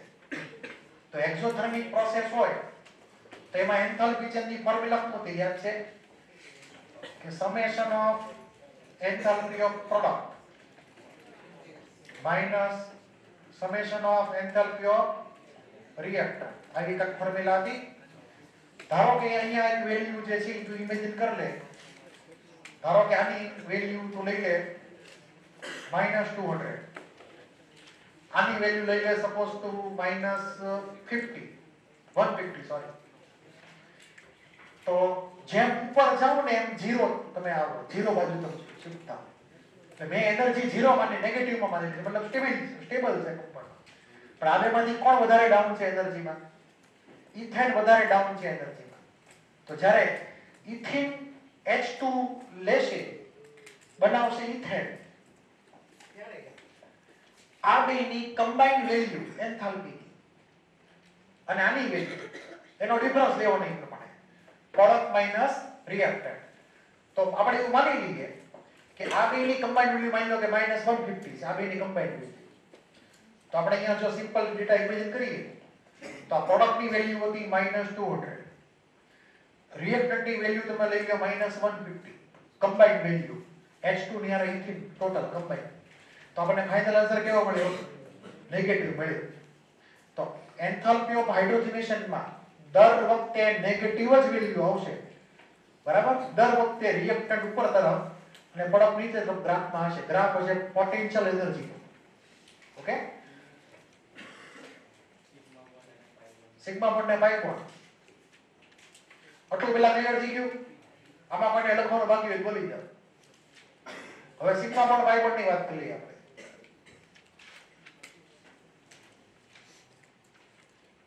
લખાઈ ગયું ને? તો સિગ્મા બોન્ડ પાઈ બોન્ડ ની અંદર ધારો કે પહેલા અહીંયા C ડબલ બોન્ડ C લેતા, બરાબર? હું H દર્શાવતો નથી. આ બાજુ તો HH. હવે થયું એવું કે અહીંયા આપણી આગળ આ એક સિગ્મા ને એક પાઈ છે, અહીંયા આ સિગ્મા છે. એમાંથી બનશે હું તો કે કાર્બન કાર્બન સિંગલ બોન્ડ થઈ જશે અને એની સાથે બેની સાથે એક એક H જોઈન થઈ જશે. તો હવે તમે ઈઝીલી જોઈ શકો કે સિગ્મા તો એસિડ જેમને છે જ તે નવા વિષય પહેલા નહોતા. તો અહીંયાથી એક પાઈ બોન્ડ બ્રેક થયો, અહીંયાથી એક સિગ્મા બોન્ડ બ્રેક થયો. એક સિગ્મા ને એક પાઈ બ્રેક છે, એમાંથી બે સિગ્મા બન્યા જે વધારે સ્ટ્રોંગ બોન્ડ છે. બોન્ડ સ્ટ્રોંગ હોય તો એનર્જી ઓછી હોય, બોન્ડ એનર્જી સોરી વધારે સ્ટેબલ હોય એટલે એનર્જી પોટેન્શિયલ લોકો ડાઉન હોય. તો અહીંયા ઓવરઓલ એન્થાલ્પી નો ચેન્જ જે છે ઈ લેસ સ્ટેબલ માંથી મોર સ્ટેબલ માં ગયા.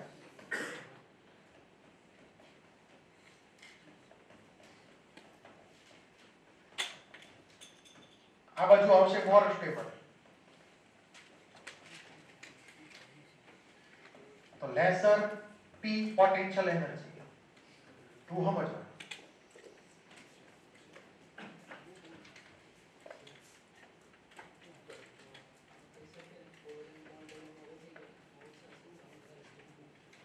એમાં કેવું હોય કહીએ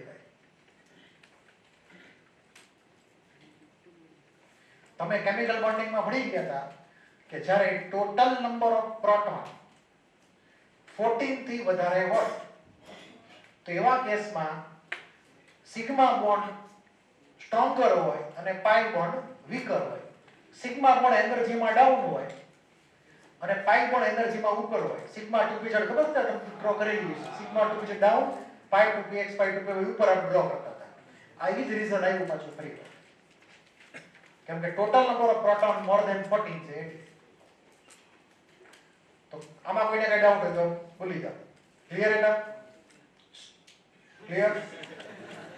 તો આમાં કોઈને કઈ ડાઉટ? હવે આમાં છે ને બહુ મોટો ખતરો છે.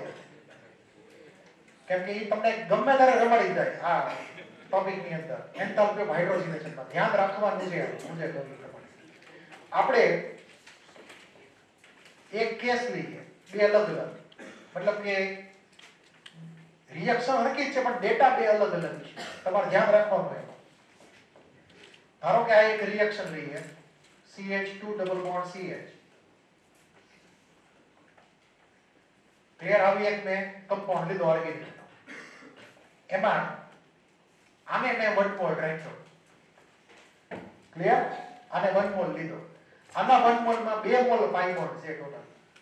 એટલે મારે એનું કમ્પ્લીટ રિડક્શન કરવું હોય તો 2H2 ગેસ લેવા પડે. તો 2H2 એડ કરવું તો અહીંયા એક H આ બાજુ એક H ને આ બાજુ એક H ઉમેરાઈ જાય. એટલે આપણને ફાઇનલી મળશે બ્યુટેન.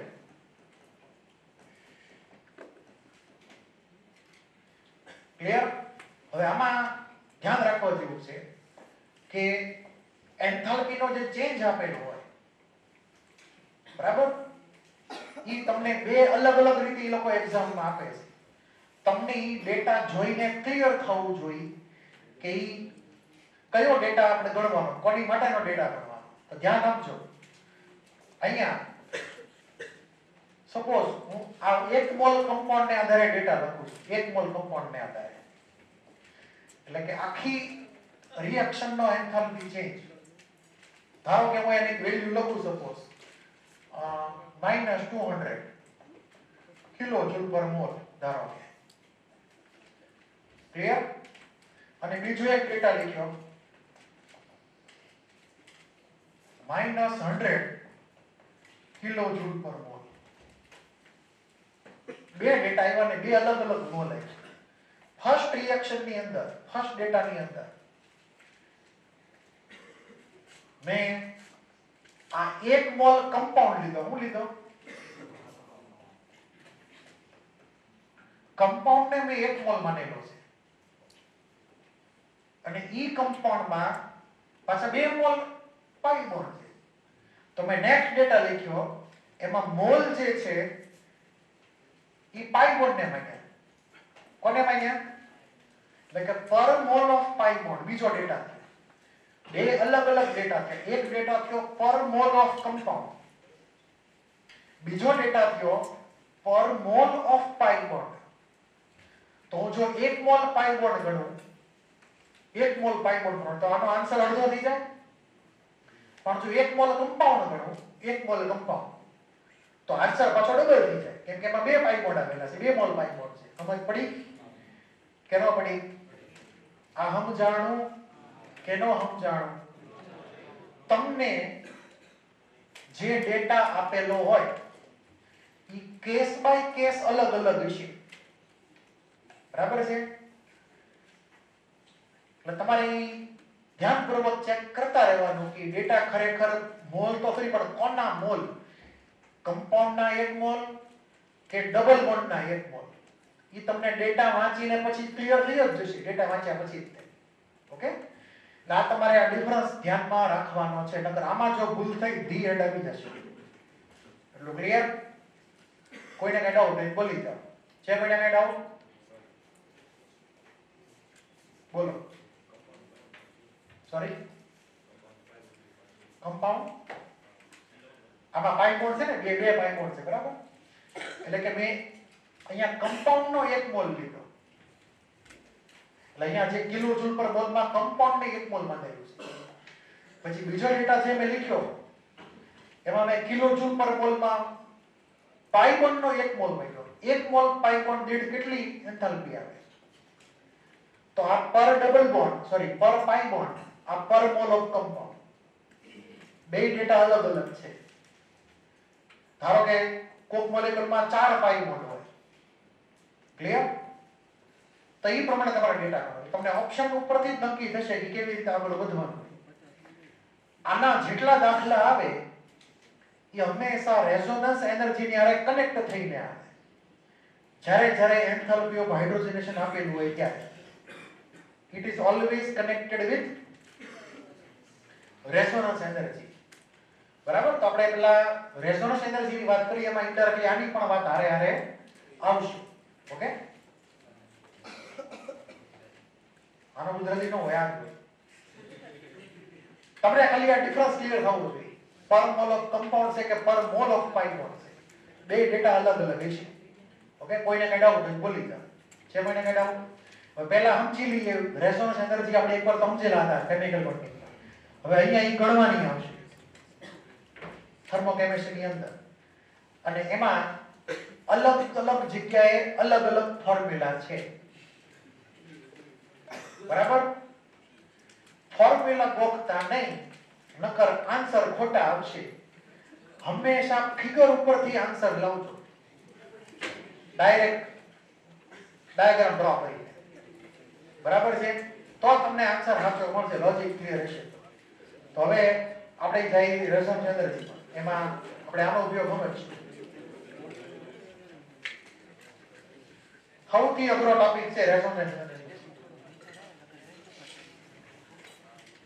આપણે કેમિકલ બોન્ડિંગમાં તો થોડી ઘણી વાત કરેલી જ હતી. બરાબર? રેઝોનન્સ હાઇબ્રિડ ની એનર્જી અને એક્ચ્યુઅલ કમ્પાઉન્ડની જે એનર્જીનો ડિફરન્સ હોય એને કહેવાય રેઝોનન્સ એનર્જી. માની લો કે અહીંયા આ પોટેન્શિયલ એનર્જી છે, આ બાજુ ફર્સ્ટ ગ્રેડ પર. આપણી આગળ માની લો કે કોઈ કમ્પાઉન્ડ હોય, એના 3 અલગ અલગ રેઝોનન્સ સ્ટ્રક્ચર અથવા 3 અલગ અલગ કેનોનિકલ સ્ટ્રક્ચર પોસિબલ છે. એમાંથી ઈ લોકોની એનર્જી માની લો ઇન્ડિકેટ. તો ધારો કે આ લેવલ ઉપર સ્ટ્રક્ચર 1 ની એનર્જી આવે, ધારો કે. પછી ધારો કે અહીંયા સ્ટ્રક્ચર 2 ની એનર્જી આવે, અને પછી માની લો કે અહીંયા આ બાજુ સ્ટ્રક્ચર 3. એટલે કે એક મોલેક્યુલના 3 રેઝોનન્સ સ્ટ્રક્ચર છે એવું માની લઈએ. એ ત્રણેયની એનર્જી અલગ અલગ ઇમેજિન કરીએ. તો આ બધા જે છે એક રીતે જોઈએ તો રેઝોનન્સ સ્ટ્રક્ચર છે. આ 3. હવે નીચે આપણે લખશું એક્ચ્યુઅલ મોલેક્યુલ. શું લખશું? એક્ચ્યુઅલ, સાચો. જેને આપણે રેઝોનન્સ હાઇબ્રિડ ગણેલો હતો indirectly. Actual molecule resonance hybrid.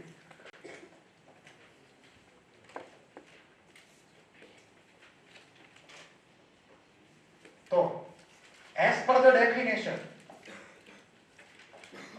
energy difference of most stable resonance structure, like a third number, and actual molecule અથવા રેઝોનન્સ હાઇબ્રિડ, એનો જે એનર્જીનો ગેપ હોય એને કહેવાય રેઝોનન્સ એનર્જી.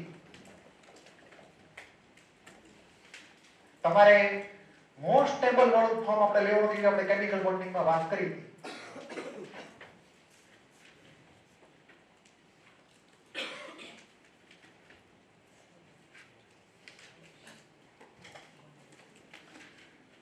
અહીંયા જે વેલ્યુ આપણે ફોર્મ્યુલા જે માનશું Re ની ફોર્મ્યુલા, એમાં Re equal to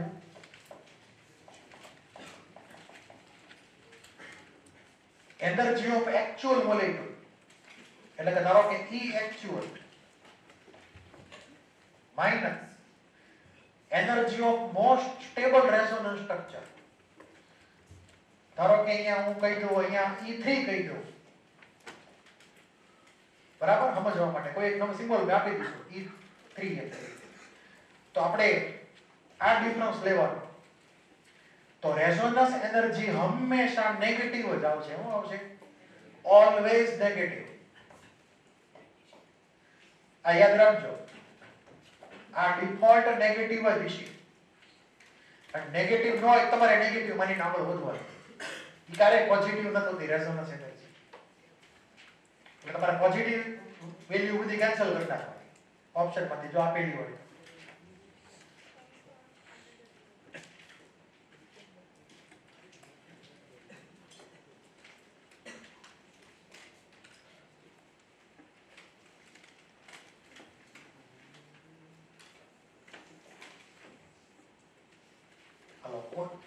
આ કેમિકલ બોન્ડિંગ નો કન્ટેન્ટ આપણે જે અગાઉ ભણ્યા હતા.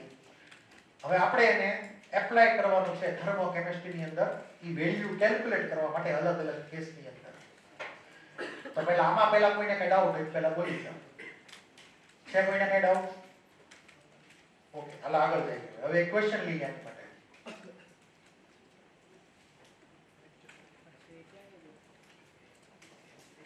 તમને લગભગ ટોપિક ડી માં કેમાં એક પ્રશ્ન આપેલો છે, જોઈ લેજો. નંબર હાચો ખોટો લખ્યો છે 27 નંબર. ટોપિક ડી માં જો એમસીક્યુ છે.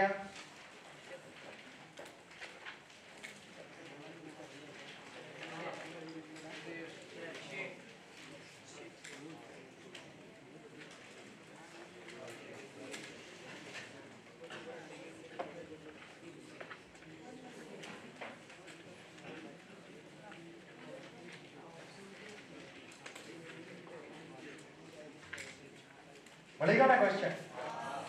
હવે આજે આપણને ડેટા પૂછ્યો છે એ પ્રમાણે આપણને સાયક્લોહેક્ઝીન ની વેલ્યુ આપેલી છે. સાયક્લોહેક્ઝીન માં કેટલા પાઈ બોન્ડ હોય? એક જ પાઈ બોન્ડ હોય. સાયક્લોહેક્ઝીન માં એક પાઈ બોન્ડ. તો મતલબ આજે એને વેલ્યુ આપી -119.5 કિલોજૂલ પર મોલ. ઈ કાં તો પર મોલ ઓફ કમ્પાઉન્ડ લ્યો કે પર મોલ ઓફ પાઈ બોન્ડ લ્યો, ડઝન્ટ મેટર. ઓકે, બે એક જ છે જે ગણવું. પછી એને એમ કીધું છે કે રેઝોનન્સ એનર્જી બેન્ઝીન ની આપણને આપેલી છે. માઈનસ માં જોઈએ, -150.4 કિલોજૂલ પર મોલ. આવી ઇન્ફોર્મેશન ને આધારે એને આપણને બેન્ઝીન ની હાઇડ્રોજનેશન એન્થાલ્પી પૂછેલી છે. બરાબર? કઈ? બેન્ઝીન ની હાઇડ્રોજનેશન એન્થાલ્પી. ઈ પણ એક્સપેરિમેન્ટલ. કઈ છે? એક્સપેરિમેન્ટલ. કેલ્ક્યુલેટ કરેલી નહીં. કેલ્ક્યુલેટ કરેલી નહીં. તો એન્થાલ્પી ઓફ હાઇડ્રોજનેશન બે રીતની હોય. એક કેલ્ક્યુલેટ કરેલી અને એક એક્સપેરિમેન્ટલી વર્કઆઉટ કરેલી. તો પહેલા કેલ્ક્યુલેટ ની વાત કરી લઈએ. બરાબર? તો સાયક્લોહેક્ઝીન ધ્યાન આપજો, ઇમ્પોર્ટન્ટ છે.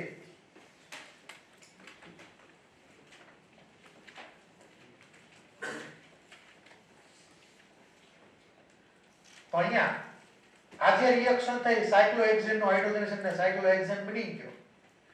એની વેલ્યુ આપણને આપેલી હતી -119.5. એમાં એક મોલ પાઈ બોન્ડ જે બ્રેક થયો અને એનું હાઇડ્રોજનેશન થઈ ગયું. એટલે કે આ એક મોલ ની વેલ્યુ થઈ. હવે ધારો કે હું માની લઉં કે આ એક મોલ પાઈ બોન્ડ ની વેલ્યુ છે. કોની? એક મોલ પાઈ બોન્ડ. તો બેન્ઝીન જે છે, બેન્ઝીન એમાં હું રેઝોનન્સ માનું જ નહીં. હું નો માનું, રેઝોનન્સ નો માનું. એઝ્યુમ કે ભાઈ બેન્ઝીન માં રેઝોનન્સ નથી થતું એવું એઝ્યુમ કરી લો. તો એને કહેવાય સાયક્લોહેક્ઝાટ્રાઇન. શું કહેવાય એને? સાયક્લોહેક્ઝાટ્રાઇન. ઇમેજિનરી નામ રાખો અત્યારે. આ સાયક્લોહેક્ઝાટ્રાઇન થઈ ગયો વિધાઉટ રેઝોનન્સ. કેવો?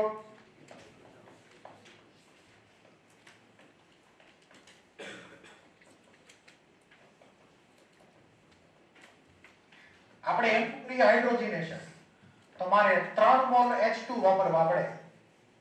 એક પાઈ બોન્ડ માટે 1 મોલ H2 તો 3 મોલ પાઈ બોન્ડના 3 મોલ H2 વાપરવા પડે. ક્લિયર? એટલે ક્યારેક ક્યારેક ઈ લોકો એમ લખે કે ભાઈ પર મોલ ઓફ પાઈ બોન્ડ કે પર મોલ ઓફ H2 થી હરખું જ થયું. 1 મોલ પાઈ બોન્ડ માટે 1 મોલ H2 જોઈ. બરાબર? તો અહીંયા 3 પાઈ બોન્ડ બ્રેક થયા અને એમાંથી મને મળશે બેન્ઝીન છેલ્લે. સોરી, સાયક્લોહેક્સેન. તો આ સાયક્લોહેક્સેન જે બની ગયો, હવે આનો હું હિસાબ માંડું કે 1 પાઈ બોન્ડની વેલ્યુ -119.5 તો 3 પાઈ બોન્ડની વેલ્યુ કેટલી? એટલે આને હું 3 થી કરીશ મલ્ટીપ્લાય. મેં એઝ્યુમ કરેલું છે અહીંયા રેઝોનન્સ નથી થતું હોય, એટલે આને મેં નામ પાડી દીધું સાયક્લોહેક્સાટ્રાઇન વિધાઉટ રેઝોનન્સ.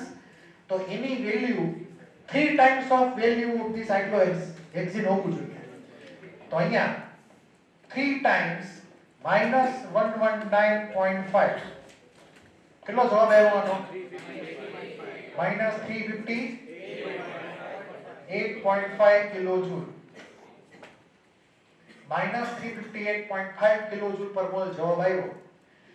આજે આપણને વેલ્યુ મળી એને કહેવાય કેલ્ક્યુલેટેડ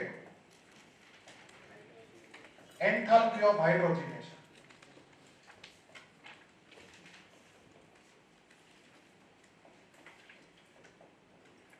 અને કેલ્ક્યુલેટ કરેલી વેલ્યુ ડિફોલ્ટ વિધાઉટ રેઝોનન્સ વાળા ફોર્મ માટે હોય.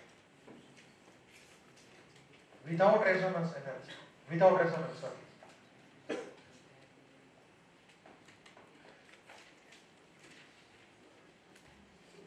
તો વિધાઉટ રેઝોનન્સ માં આપણે જે વેલ્યુ ફાઇન્ડ કરીએ that is enthalpy of hydrogen calculated. હજી આપણને આન્સર આવ્યો નથી. એને આપણને પૂછી છે એક્સપેરિમેન્ટલ વેલ્યુ. હું પૂછી છે આપણને એને એક્સપેરિમેન્ટલ વેલ્યુ.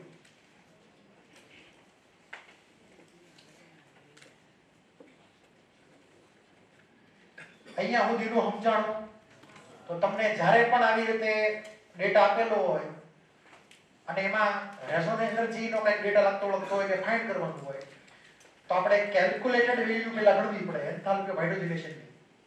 ક્લિયર? હવે જો આ જે વેલ્યુ મેં ફાઇન્ડ કરી ઈ પર મોલ ઓફ પાઈ બોન્ડ થઈ કે પર મોલ ઓફ કમ્પાઉન્ડ થઈ? બોલો. પર મોલ ઓફ કમ્પાઉન્ડ થઈ. આ ક્લિયર? કારણ કે મેં 3 પાઈ બોન્ડને કાઉન્ટ કરી લીધા આમાં. આ 1 પાઈની કોઈ બોન્ડની વેલ્યુ, આ 3 પાઈ બોન્ડની વેલ્યુ થઈ ગઈ. હવે એની પછી જે આવશે એમાં બે ઓપ્શન તમારી આગળ છે કે તમારે ઇક્વેશન વાળી મેથડ થી આગળ વધવું કે ડાયાગ્રામ ડ્રો કરીને આગળ વધવું. બે ઓપ્શન છે તમારી આગળ. ક્લિયર? બે મેથડ તમને આવડવી જોઈએ. બે મેથડ. પહેલા આપણે ડાયાગ્રામ વાળી મેથડની વાત કરી લઈએ.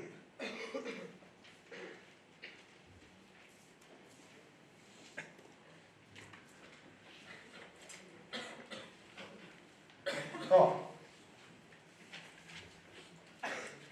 આપણે જે હમણાં વેલ્યુ ગણી ઈ હતી કેલ્ક્યુલેટ કરેલી વેલ્યુ. આ વિધાઉટ રેઝોનન્સ વાળો બેન્ઝીન જેને મેં આ જે ડાયાગ્રામ છે પોટેન્શિયલ એનર્જીનો એમાં એને ઉપરના લેવલે માનેલો છે. ક્લિયર? એટલે કે એની એન્થાલ્પી વધારે હોય, એનર્જી કન્ટેન્ટ વધારે હોય, અનસ્ટેબલ હોય. એટલે આ વિધાઉટ રેઝોનન્સ એનર્જી લાઈનમાં તો ઉપર તરફ છે એટલે કે લેસ નેગેટિવ છે. હાચો બેન્ઝીનમાં તમને ખબર છે રેઝોનન્સ થાય છે હાચા બેન્ઝીનમાં. તો રેઝોનન્સ તો મતલબ ઇલેક્ટ્રોન ડિલોકેલાઇઝ થાય ત્યારે ઇલેક્ટ્રોન વોલ્યુમ ઉપર જાય તો ખર્ચા થાય કે ન થાય કે મફતમાં ભરી આવાય? ખર્ચા થવાના. એટલે ઇલેક્ટ્રોનની એનર્જી ઘટશે એટલે કે આખા મોલેક્યુલની એનર્જી ઘટશે. તો benzene with resonance E energy લેવલમાં નીચે તરફ હશે એટલે કે મોર નેગેટિવ સાઈડ છે. આ બંનેનું આપણે કરીએ હાઇડ્રોજનેશન એટલે કે આપણી આગળ બે ડેટા બનશે. આ જે મેં લખેલું ને અહીંયા સીધું નીચે આ કેલ્ક્યુલેટ કરેલી વેલ્યુ છે ડેલ્ટા HYDG કેલ્ક્યુલેટેડ. બરાબર? સીધો અહીંયાથી નીચે આવ્યો. એની વેલ્યુ આપણને ખબર હતી. કેટલી હતી એની વેલ્યુ? માઇનસ 358.5 ની વેલ્યુ આપણને ખબર હતી. એટલે અહીંયા આ બેનો ડિફરન્સ આપણને ખબર છે. આ બેનો ડિફરન્સ. પછી આ જે વેલ્યુ છે જો અહીંયાથી શરૂ થાય. દેખાય આ કયો બેન્ઝીન છે વિથ રેઝોનન્સ વાળો. અહીંયાથી ક્યાં ગયા? સીધા નીચે ગયા સાયક્લોહેક્સેન ના લેવલે. આ હાઈટ નાની છે. મતલબ આ પહેલો કેસ છે 5મા માળેથી કૂદકો મારે છે નીચે અને આ જે છે બીજા માળેથી નીચે કૂદકો મારે છે. ક્લિયર? એટલો ફેર ખાલી. એટલે જમ્પની હાઈટ બેની ઘટી ગઈ કેમ કે એનર્જીમાં ડિફરન્સ છે. તો આ જે લખેલી છે જો એક્ચ્યુઅલ દેખાય છે તમને અને આ છે કેલ્ક્યુલેટેડ. તો એન્થાલ્પી ઓફ હાઇડ્રોજન કેલ્ક્યુલેટ કરેલી હોય બરાબર અને પછી કરેલી હોય એક્સપેરિમેન્ટલી, બેમાં ડિફરન્સ આવે. આ જે વેલ્યુ છે ને કહેવાય એક્સપેરિમેન્ટલ અથવા એક્ચ્યુઅલ. એક્ચ્યુઅલ કયો કે એક્સપેરિમેન્ટલ કયો એ સેમ થિંગ થઈ. હવે તમને ડાયાગ્રામમાં ક્લિયર થઈ ગયું છે કે જે આ જે ડિફરન્સ થયો આ બેનો ડિફરન્સ એને શું કહેવાય? Resonance energy. એટલું ક્લિયર છે? હવે તમને એટલું તો ખબર છે કે આન્સર કેવો આવવો જોઈએ? નેગેટિવ આવવો જોઈએ પોઝિટિવ આવવો જોઈએ? તો આપણી આગળ બે વેલ્યુ છે.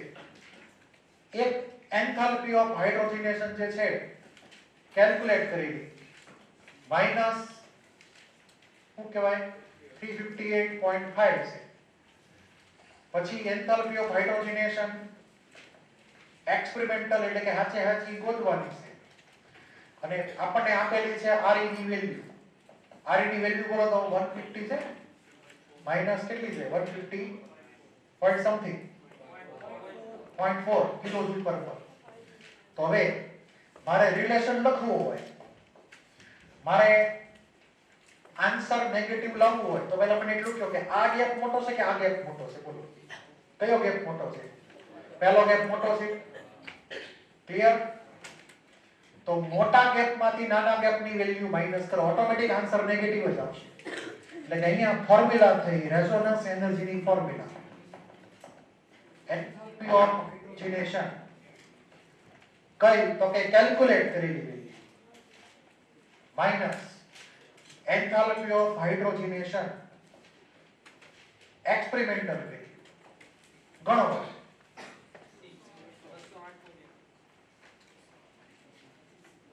આ રિલેશન યાદ રાખજો. મેં રિલેશન ડાયાગ્રામ ઉપરથી વર્કઆઉટ કર્યો છે. ફાઇનલ આન્સર નેગેટિવ આવે એવી રીતે. મોટી વેલ્યુમાંથી નાની વેલ્યુ માઈનસ કરવાની. મોટી વેલ્યુ જે છે અહીંયા નેગેટિવ છે ને માઈનસ મોટી વેલ્યુ છે મતલબ ન્યુમેરિકલી મોટી છે માઈનસ 358.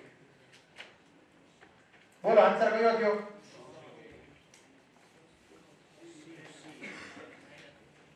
આમાંથી કયો આવશે આન્સર? સી આન્સર આવે. જો બધા નેગેટિવ જ છે. હવે ધ્યાનથી સાંભળો. થોડુંક સિમ્પલ લોજિક છે આ. સાંભળો ધ્યાનથી હરખી રીતે કે જો રેઝોનન્સ ન થતું હોય તો એનર્જી રિલીઝ થાત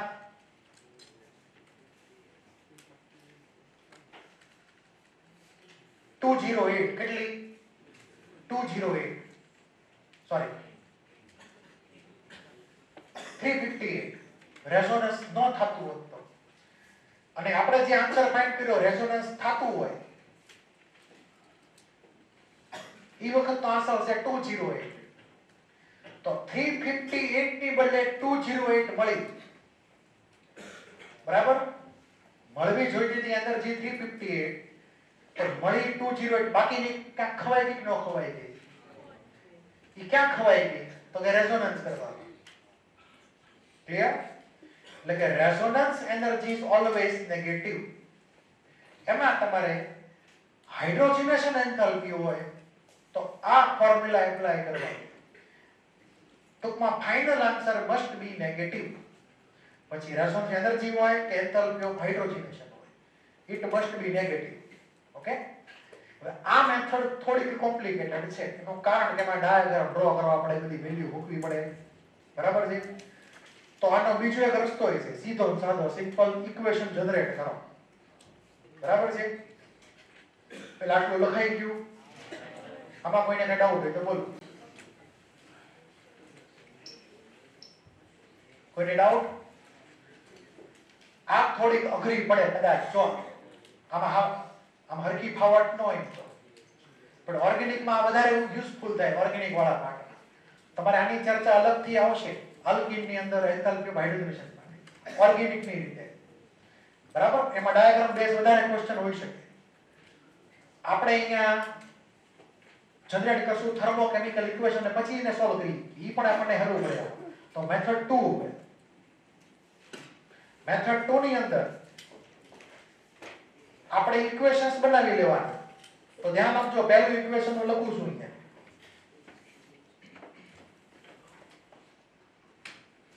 પહેલું ઇક્વેશન લખીએ, જે બેન્ઝીન લીધો ઈ વિધાઉટ રેઝોનન્સ વાળો માનવાનો. કેવો? Without resonance.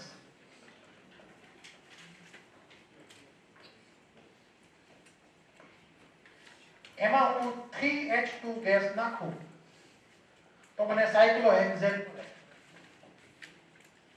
આની મને એન્થાલ્પી ચેન્જની વેલ્યુ ખબર છે, જે આપણે ઘણી કેલ્ક્યુલેટ કરી.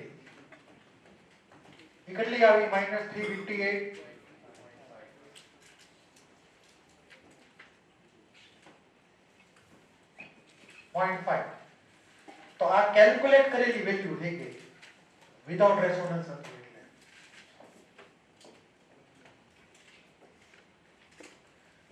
પછી બીજું ઇક્વેશન, આને હું R1 કહી દઉં. પછી બીજું ઇક્વેશન જનરેટ કરું,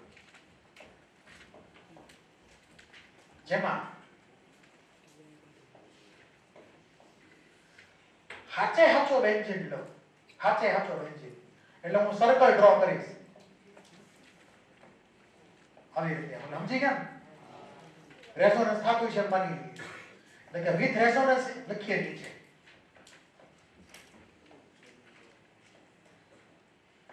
એમાં આપણે 3H2 ગેસ નાખીએ તો આપણને સાયક્લોહેક્સેન મળે. અને એમાં જે વેલ્યુ આવશે એન્થાલ્પીની, એની આપણને ખબર નથી શું છે, ઈ આપણે ફાઇન્ડ કરવાનું છે. આ બીજું ઇક્વેશન. અને હવે ત્રીજું ઇક્વેશન આવશે, જેમાં રેઝોનન્સ એનર્જીની ડેફિનેશન ઇન્વોલ્વ છે. અને ઈ રેઝોનન્સ એનર્જીની અંદર આપણે બેન્ઝીનનું જે ફોર્મ છે વિધાઉટ રેઝોનન્સ ફોર્મ, ઈ કન્વર્ટ કરાવવાનું વિથ રેઝોનન્સ.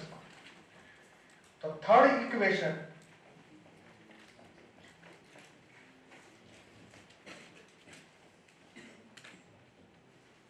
આ ડબલ બોન્ડ મેં ઇન્ડિકેટ કર્યા તો તમારે શું માનવાનું?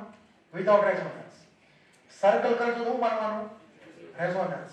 તો જ્યારે વિધાઉટ રેઝોનન્સ વાળું સ્ટ્રક્ચર ઈ આપણે કન્વર્ટ કરીએ રેઝોનન્સ વાળા સ્ટ્રક્ચરમાં, તો ઈ વખતે જે એન્થાલ્પી છે એને કહેવાય રેઝોનન્સ એનર્જી. તો આ રિએક્શનનો એન્થાલ્પી ચેન્જ થઈ ગયો રેઝોનન્સ એનર્જી જેટલો, જેની વેલ્યુ આપણને આપેલી છે -150 પોઈન્ટ કેટલી હતી? 4.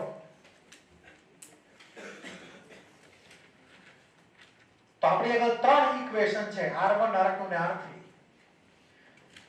આપણું ટાર્ગેટ R2 ફાઇન્ડ કરવાનું છે. તો R1 ને R3 માંથી કેવી રીતે ફાઇન્ડ કરશો બોલો? શું કરવું પડે? R1 R3 કરી જો. આન્સર ઈ જ આવે છે કે બીજો આવે? ચેક કરી જો. આપણો ટાર્ગેટ ઇક્વેશન જે છે એ લગભગ આઈ થિંક આ ટાર્ગેટ ઇક્વેશન છે. Second equation is target equation. તો આપણે R2 મેળવવું હોય તો R1 ને R3 માંથી મેળવવા માટે R1 R3 કરીએ.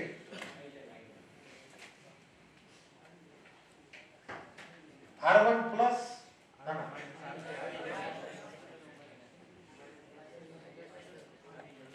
માઈનસ થોડા આ કેન્સલ થાય, આ કેન્સલ થઈ જાય એટલે આપણને આ મળે. તો R1 R3 એટલે આ બે કેન્સલ, માઈનસ છે એટલે આ જે છે એ આ સાઈડ આવી જાય એટલે આપણને આ મળશે. અહીંયા ટાર્ગેટ ઇક્વેશન પ્રમાણે R1 R3 કર્યું તો આપણને રિએક્શન R2 મળી, જે આપણું ટાર્ગેટ ઇક્વેશન છે, અને એ પ્રમાણે એની વેલ્યુ આવે. તો -358 -150 માઇનસ માઇનસ એટલે પ્લસ થઈ ગયું. Final answer 208. હવે તમને આ બધા ઇક્વેશન્સ જનરેટ કરતા આવડો જોઈએ બસ. ડાયાગ્રામ વાળી મેથડ કાં તો આ મેથડ તમને જે ભાવી એપ્લાય કરજો. મેં તમને બે મેથડ દઈ દીધી. ક્લિયર એટલું? હવે આમાં કોઈને કઈ ડાઉટ હોય તો બોલો. આ મેથડ થોડીક વધારે ઈઝી છે. સીધા ઇક્વેશન જનરેટ કરવાના હોય. રેઝોનન્સ એનર્જીમાં આ અહીંયા ધ્યાન રાખવાનું કે આ વિધાઉટ રેઝોનન્સ એમાંથી રેઝોનન્સ વાળું સ્ટ્રક્ચર મળ્યું. So that is enthalpy change is called resonance energy. આમાં કોઈને કઈ ડાઉટ? તો આ ક્વેશ્ચન સોલ્વ. હવે બીજો એક ડેટા લઈએ. આ બીજી ટાઈપનો ક્વેશ્ચન છે. વાંચો ધ્યાનથી.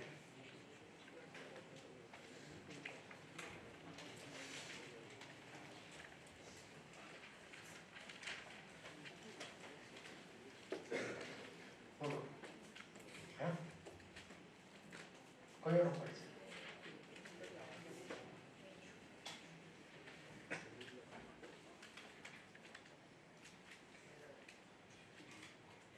અલગ જો ક્વેશ્ચન ઇમ્પોર્ટન્ટ છે.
હવે આની અંદર આપણે બોન્ડ એનર્જી ડેટાનો ઉપયોગ કરવાનો. તો કાં તો તમે ઓલું બોન્ડ હેમર સાયકલ છે પેલા ડ્રો કરતા એવું ડ્રો કરી શકો, કેમ કે આમાં બધા ગેસ જ છે. બધા N2O ગેસ છે, પછી N2 ગેસ, O2 ગેસ, બધા ગેસ જ છે. તમે ઈ બોન્ડ એનર્જીના ડેટા ઉપરથી કેલ્ક્યુલેટ કરી શકો. બરાબર? કાં તો પછી સીધી ફોર્મ્યુલા માંડવાની, bond energy of reactant minus bond energy of product ટાઈપની ફોર્મ્યુલા. તો આમાં આપણને રેઝોનન્સ એનર્જી N2O માં ગણવાની કીધી છે. તો આપણને એને જો એક એન્થાલ્પી ઓફ ફોર્મેશન આપી જ દીધી છે પહેલેથી. અને આ એન્થાલ્પી ઓફ ફોર્મેશન જે છે ઈ એની એક્સપેરિમેન્ટલ વેલ્યુ થઈ, એટલે કે રિયલ વેલ્યુ એની.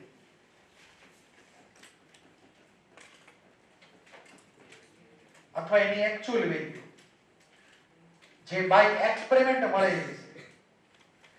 હવે આ જે બધા ડેટા આપ્યા છે એની ઉપરથી આપણે એની કેલ્ક્યુલેટ કરેલી વેલ્યુ ફાઇન્ડ કરવાની. કઈ value? Calculated value of enthalpy of formation. આ જે છે ઈ experimental value of enthalpy of formation છે. ડેટાને આધારે આપણે એન્થાલ્પી ઓફ ફોર્મેશન ફાઇન્ડ કરશું કેલ્ક્યુલેટ વાળી. તો ત્રણ ઇક્વેશન જનરેટ કરી શકાય. ધ્યાનથી સમજજો. પહેલું ઇક્વેશન આપણે N2O બનાવીએ. વિધાઉટ રેઝોનન્સ વાળો કેવો? વિધાઉટ રેઝોનન્સ વાળો N2O બનાવો તો બનશે કેવી રીતે એન્થાલ્પી ઓફ ફોર્મેશન માં બોલો?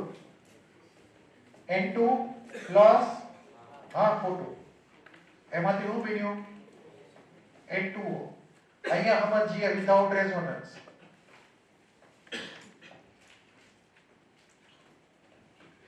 એની કોઈ એક વેલ્યુ છે ડેલ્ટા H1 ની, બરાબર છે, જે આપણે કેલ્ક્યુલેટ કરીને ફાઇન્ડ કરીએ. એ ફાઇન્ડ કેવી રીતે કરવાની કેલ્ક્યુલેટ કરીને?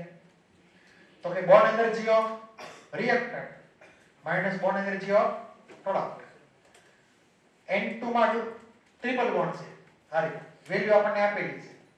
O2 માં ડબલ બોન્ડ પણ અડધો લેવાનો, એ પણ આપણને આપેલી છે. N2O માં આપણને આ સ્ટ્રક્ચર કીધેલું છે રેઝોનન્સ. આ સ્ટ્રક્ચરમાં એક N ડબલ બોન્ડ છે જેની વેલ્યુ આપણને આપેલી છે અને N ડબલ બોન્ડ જેની પણ વેલ્યુ આપણને આપેલી છે. તો રિએક્ટન્ટ માઈનસ પ્રોડક્ટ કરીને આપણે એની વેલ્યુ ફાઇન્ડ કરીએ કે એન્થાલ્પી ઓફ ફોર્મેશન. ધારો કે અહીંયા હું ડેલ્ટા H1 કહી દઉં, વેલ્યુ આપણે ખબર હતી ફાઇન્ડ કરવી પડે. પછી છે બીજું ઇક્વેશન R2. આને અંતે હું રિપીટ કરું, બરાબર, પણ લખું હું અહીંયા વિથ રેઝોનન્સ. તો રિપીટ ફરી વાર N2 plus half O2 gives N2O with resonance.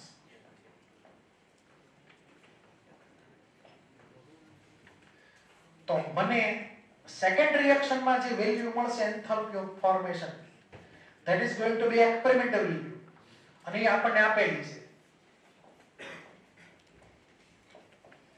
એને હું ડેલ્ટા H2 કહી દઉં, જેની વેલ્યુ છે 82 કિલોજૂલ પર મોલ. અને હવે આવશે થર્ડ ઇક્વેશન. એમાં આપણે શું કરશું? વિધાઉટ રેઝોનન્સ વાળા ફોર્મને કન્વર્ટ કરશું વિથ રેઝોનન્સ વાળા ફોર્મ. તો E એન્થાલ્પી જેને નામ પડશું રેઝોનન્સ એનર્જી. તો આ આપણું ટાર્ગેટ ઇક્વેશન થઈ ગયું. આઈ થિંક આ ટાર્ગેટ ઇક્વેશન થઈ ગયું R3 જે આપણે ફાઇન્ડ કરવાનું છે. એમાં N2O વિધાઉટ રેઝોનન્સ કન્વર્ટ થાય N2O with resonance માં, અને એનો જે એન્થાલ્પી ચેન્જ હોય એને કહેવાય રેઝોનન્સ એનર્જી, જેની વેલ્યુ આપણને ખબર નથી, ફાઇન્ડ કરવાની છે. તો ધારો કે તમે ફર્સ્ટ રિએક્શનમાં R1 જે છે, ફર્સ્ટ રિએક્શન એનો ડેલ્ટા H તો ગણીએ કોણ ડેટાને આધારે, ઈ ગણીએ કઈ અલગથી. તો મને કહો આ ટાર્ગેટ ઇક્વેશન કેવી રીતે લખવાનું? R1 ને R2 માંથી શું કરવાનું? કયું આવશે? હા R2 માઈનસ R1, એટલે આ સાઈડ ચેન્જ થશે. તો ટાર્ગેટ ઇક્વેશન જે છે that is resonance energy, ઈ થશે R2 માઈનસ R1. હવે તમે આની વેલ્યુ ફાઇન્ડ કરો પહેલા, ડેલ્ટા H1 ફર્સ્ટ રિએક્શન.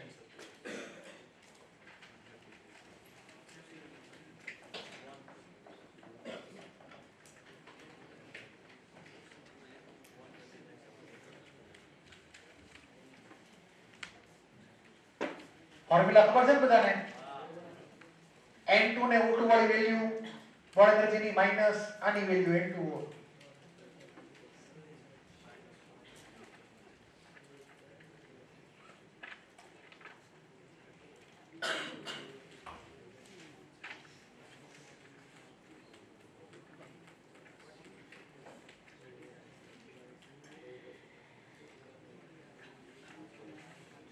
આમાં ઓપ્શન ન થાય, તમે ગોળાઈ નહીં ફેંકી શકો.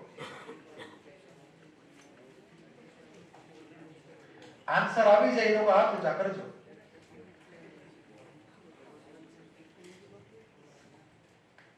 Answer must be negative. હે ઓકે, એક આન્સર આવ્યો -88.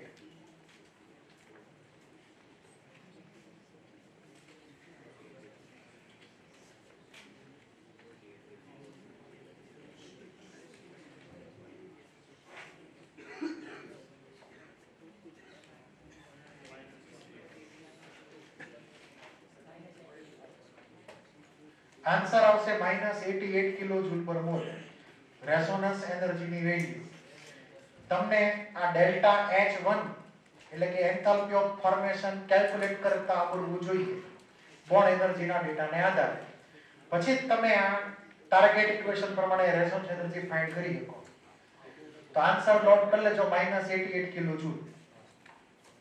આગળનો તમારે જાતે કરવાનો. આ પહેલી રિએક્શન તમારે જાતે વારી કોપી કરવાનો ડેલ્ટા H જે આપણે અગાઉ વાત કરેલી છે. તો ફાઇનલ આન્સર -88 કિલોજૂલ પર મોલ. જો તમને મેગ્નીટ્યુડ કીધું હોય ખાલી તો ખાલી 88 લખવાનું રહે. ઇન્ટિજરમાં પૂછી શકાય આ ટાઈપના ક્વેશ્ચન. ખાલી વેલ્યુ બદલી નાખો અહીંયા. હારી વેલ્યુ મૂકી દો ઇઝીલી કેલ્ક્યુલેટ થાય. મેથડ તમને આવડે તો તમે કરી શકો, બાકી કરી શકો નહીં. તો આમાં કોઈને કઈ ડાઉટ હોય બોલી જાઓ. છે કોઈને કઈ ડાઉટ? આ સમજાણ તો આપણે બે એક્ઝામ્પલ જોયા. એક તો હાઇડ્રોજનેશન વાળું એક્ઝામ્પલ અને બીજું બોન્ડ એનર્જી ઉપરથી વેલ્યુ ગણવાની. આમાં કોઈને કઈ ડાઉટ?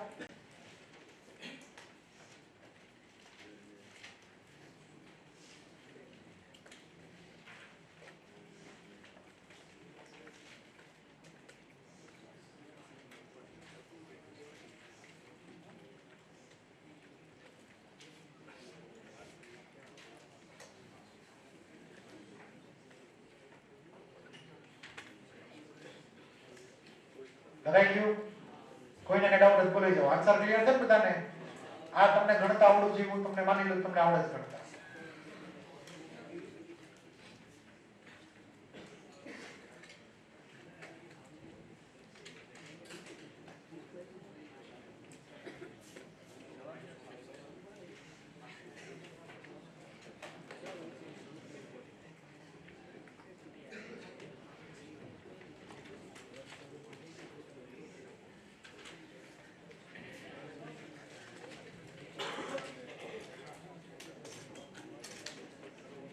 આ ક્વેશ્ચન સોલ્વ કરો. એમાં હું સાઈન થોડોક ચેન્જ કરી નાખું છું. આને માઈનસ કરજો અને આને માઈનસ કરજો. આ બધામાં માઈનસ લગાડી દેજો. એટલે આન્સર તો લખેલ જ છે. ભૂલ થઈ ગઈ. આન્સર તો લખેલ જ છે. યાદ નહીં હોય વાલો કઈ ઉતરે તમે કેલ્ક્યુલેટ કરો કેવી રીતે આવ્યું આન્સર.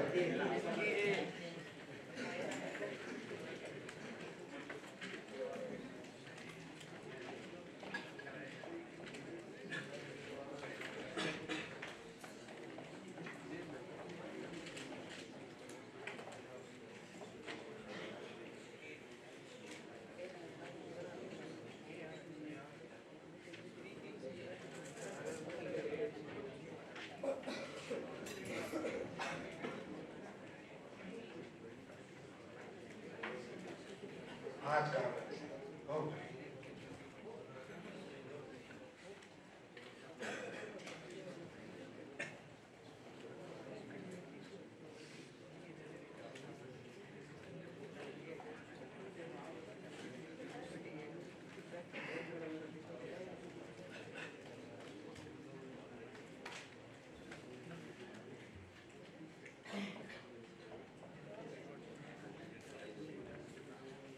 तो આમાં ટાર્ગેટ ઇક્વેશન જે જનરેટ કર્યું એમાં જે મોલેક્યુલ હતો 1,3 પેન્ટાડાઈ વિથઆઉટ રેઝોનન્સ એને કન્વર્ટ કર્યો 1,3 પેન્ટાડાઈ વિથ રેઝોનન્સ વાળા. તો એ પર્ટિક્યુલર રિએક્શનના એન્થાલ્પી ચેન્જ આપણે નામ આપેલું છે રેઝોનન્સ એનર્જી. તો હવે આની અંદર આપણે પહેલી રિએક્શનનો શું મતલબ ખતમ કરો બોલો. તમને ફર્સ્ટ રિએક્શન આપી દીધી એક ડબલ બોન્ડ મળી. કેટલી? એક ડબલ બોન્ડ. એની વેલ્યુ છે 126. તો બે ડબલ બોન્ડની વેલ્યુ કેટલી થાય? 252. એટલે અહીંયા આપણને પર મોલ ઓફ કમ્પાઉન્ડ આપેલું છે. શું આપેલું છે? સેકન્ડમાં પર મોલ ઓફ કમ્પાઉન્ડ છે કે જેમાં બે પાઈ બોન્ડ આવેલા છે. ફર્સ્ટમાં પર મોલ ઓફ પાઈ બોન્ડ છે. સેકન્ડમાં આપણે પર મોલ ઓફ પાઈ બોન્ડ લેશું. એટલે તમારે ફ્લેક્સિબિલિટી થોડીક રાખવાની આ, નકર ક્વેશ્ચનમાં ભૂલ પડશે. ઓર્ગેનિકમાં તમને એવા પણ ક્વેશ્ચન આવશે કે પર મોલ ઓફ પાઈ બોન્ડ કોની એન્થાલ્પી ઓફ હાઇડ્રોજન ઓછી કે વધારે, એનો ઓર્ડર તમારે લખવાનો થશે અલગ અલગ મોલેક્યુલમાં. પછી પાછું એવો ઓર્ડર લખવાનો હશે કે પર મોલ ઓફ કમ્પાઉન્ડ કયો ઓર્ડર થાય. બે ટાઈપના ઓર્ડર આવે, પર મોલ ઓફ કમ્પાઉન્ડ અને પર મોલ ઓફ પાઈ બોન્ડ. એ બેના જવાબ અલગ હોઈ શકે ક્યારેક ક્યારેક. તો આની અંદર આ તો એક્સપેરિમેન્ટલ વેલ્યુ છે, એટલે આ કઈ છે? એક્સપેરિમેન્ટલ છે.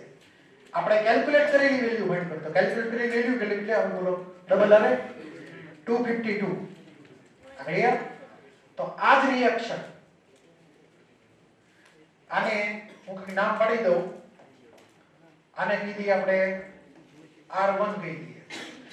ઉપરની રિએક્શન ટાઈમ પાસ છે, એને નંબર આપવાનો નહીં, ખાલી વેલ્યુ માટે જ 126 ના ડબલ 252. આને R1 કહી દીધું, જે એક્સપેરિમેન્ટલ વેલ્યુ છે. આ મારું ટાર્ગેટ ઇક્વેશન. હવે હું એક અલગ R2 લખું છું. તો R2 ની અંદર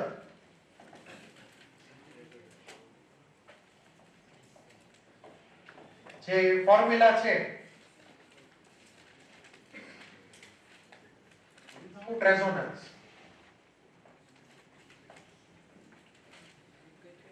ઈ હાઇડ્રોજન લે 2 મોલ અને કન્વર્ટ થાય પેન્ટેન ની અંદર. તો અહીંયા જે વેલ્યુ થશે એની કેલ્ક્યુલેટ કરેલી વેલ્યુ થશે, જે 252 આવશે. તો R1 અને R2 માંથી આ ટાર્ગેટ ઇક્વેશન કેવી રીતે આવશે? બોલો. R1 માં આ રેઝોનન્સ કેવો છે? આ કમ્પાઉન્ડ વિથ રેઝોનન્સ વાળો છે. કેવો? વિથ રેઝોનન્સ વાળો છે. આ વિધાઉટ રેઝોનન્સ વાળો છે. તો શું કરશું આપણે? R2 R1. તો આ R2 ની વેલ્યુ હતી ડેલ્ટા H2 -252 અને R1 ની વેલ્યુ ડેલ્ટા H1 આપણને આપેલી છે -230. તો રેઝોનન્સ એનર્જી એટલે કે અહીંયા RE બરાબર R2 R1 એટલે delta H2 delta H1. Delta H2 ની વેલ્યુ -252, ડેલ્ટા H1 ની વેલ્યુ -230. ઓવરઓલ આન્સર થઈ ગયો -22 કિલોજૂલ પર મોલ.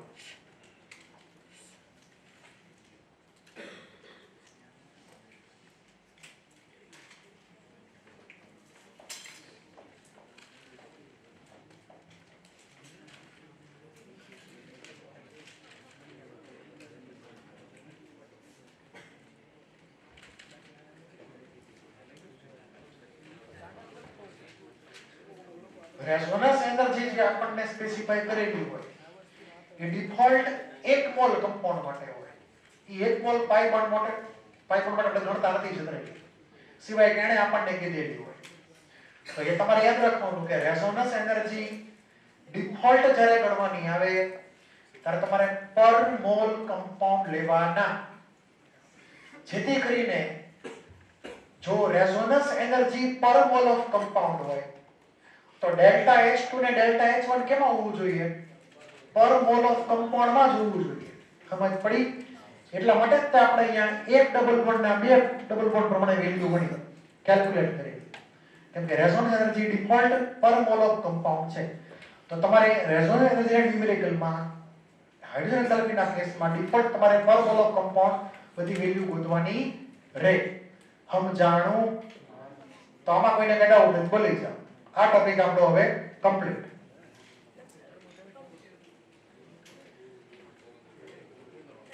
એક નાનો એવો ક્વેશ્ચન લખી નાખો. લખો question.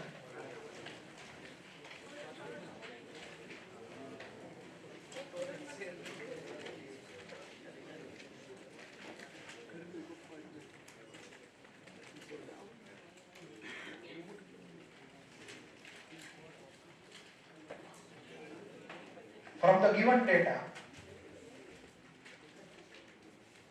the given data, find the resonance energy in benzene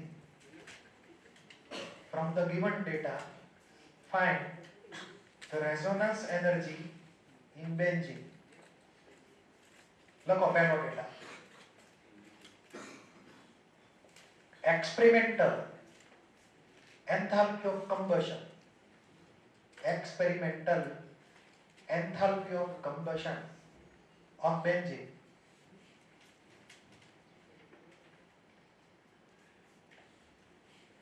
Experimental enthalpy of combustion of benzene minus X kilojoule per mole.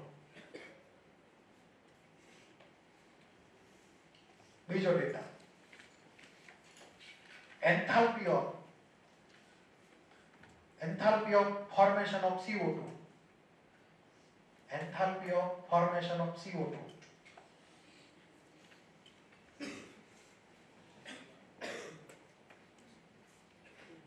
minus small a kilojoule per mole. Minus small a kilojoule per mole. પછી બીજો data enthalpy of combustion. Enthalpy of combustion of H2 gas.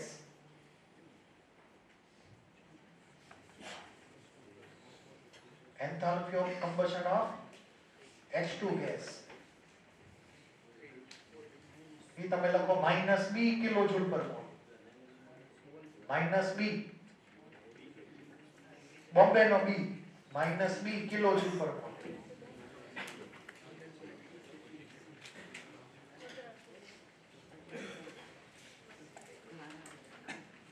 આટલા data તમને આપેલા છે. બરાબર? હવે resonance એનર્જીની definition original જે હતી એટલે ઇક્વેશન એનું આપણને ટાર્ગેટ ઇક્વેશન કયું પૂછ્યું છે તો કે બેન્ઝીન સોરી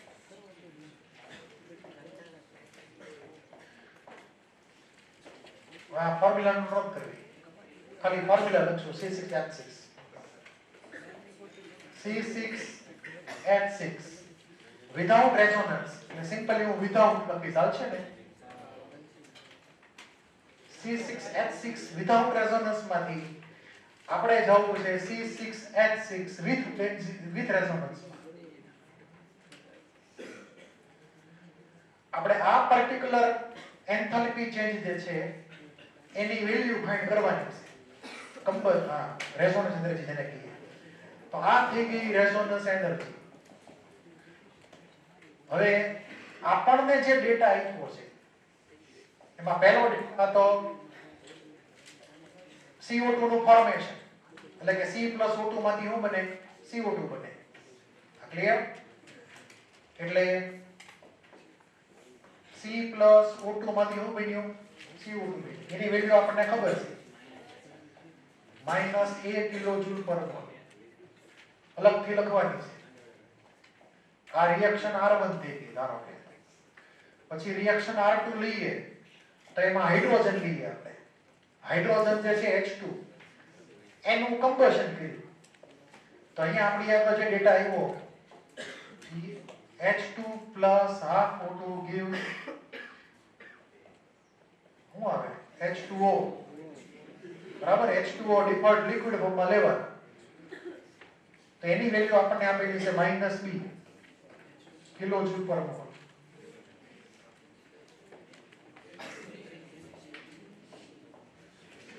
હવે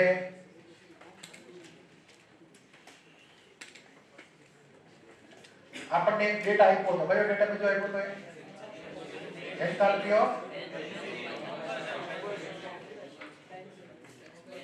હજી એક ડેટા હું તમને આપી દઉં. હારે લખો હજી એક ડેટા લખી નાખો.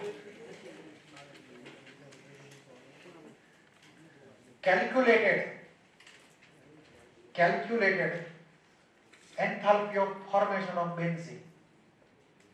Calculated enthalpy of formation of benzene. આગળ લખેલું છે calculated, experimental નથી.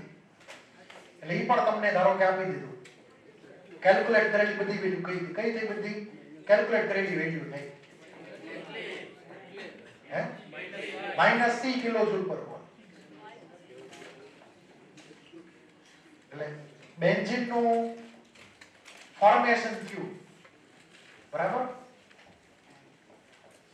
તો કાર્બન સોલિડ H2 ગેસ, એમાં 6 કાર્બન ને અહીંયા 3 H2, એમાંથી C6H6 એની આપણને વેલ્યુ આપેલી છે -c કિલોજૂલ પર મોલ.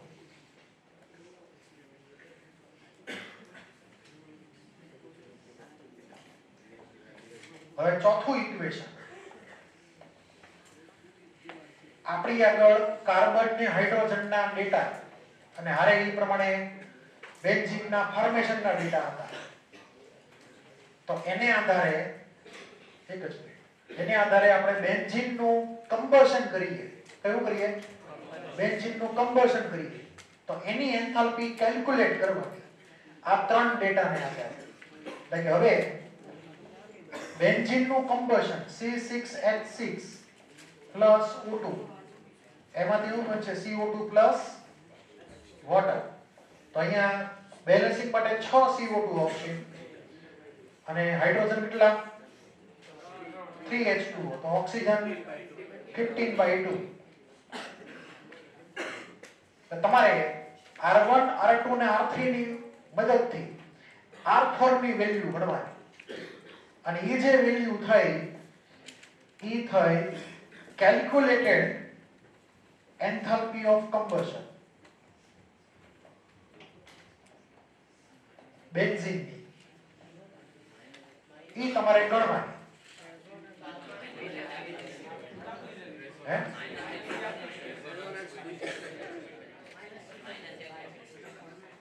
ફરી બોલો, એક જણ બોલો. આપેલી છે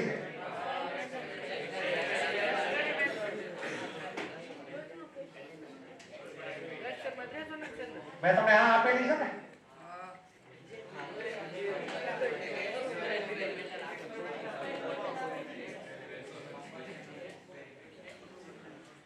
એક્સપેરિમેન્ટલ ની આપેલી છે એ નથી લખી, મેં આ લખેલી છે. જો પેલા એ તો તમને આપી દીધી એક્સપેરિમેન્ટલ વાળી, એ હું લખતો નથી. પહેલા આપણે આની વેલ્યુ ગણવાની. આ કેલ્ક્યુલેટ કરેલી કમ્બશન ની વેલ્યુ છે. કઈ કેલ્ક્યુલેટ કરેલી કમ્બશન ની વેલ્યુ. અને હજી એક ઇક્વેશન પાંચમું થશે R5, જેમાં તમે આને આ જ ઇક્વેશન લખશો પણ અહીંયા આપણે શું માનશું વિધાઉટ રેઝોનન્સ. શું માનશું આને? Without resonance. નોટ કરી લ્યો ખાલી વિધાઉટ રેઝોનન્સ. તમને જે આપેલી છે એ એક્સપેરિમેન્ટલ વેલ્યુ વિથ રેઝોનન્સ વાળાની છે. તો તમને આ R4 મળી જાય અને ઓલો R5 મેં તમને જે કીધું એમાંથી તમને આ R6 વાળું ટાર્ગેટ ઇક્વેશન મળી જશે. જે લખ્યું તમને આપી લખ્યું છે R5 ની વેલ્યુ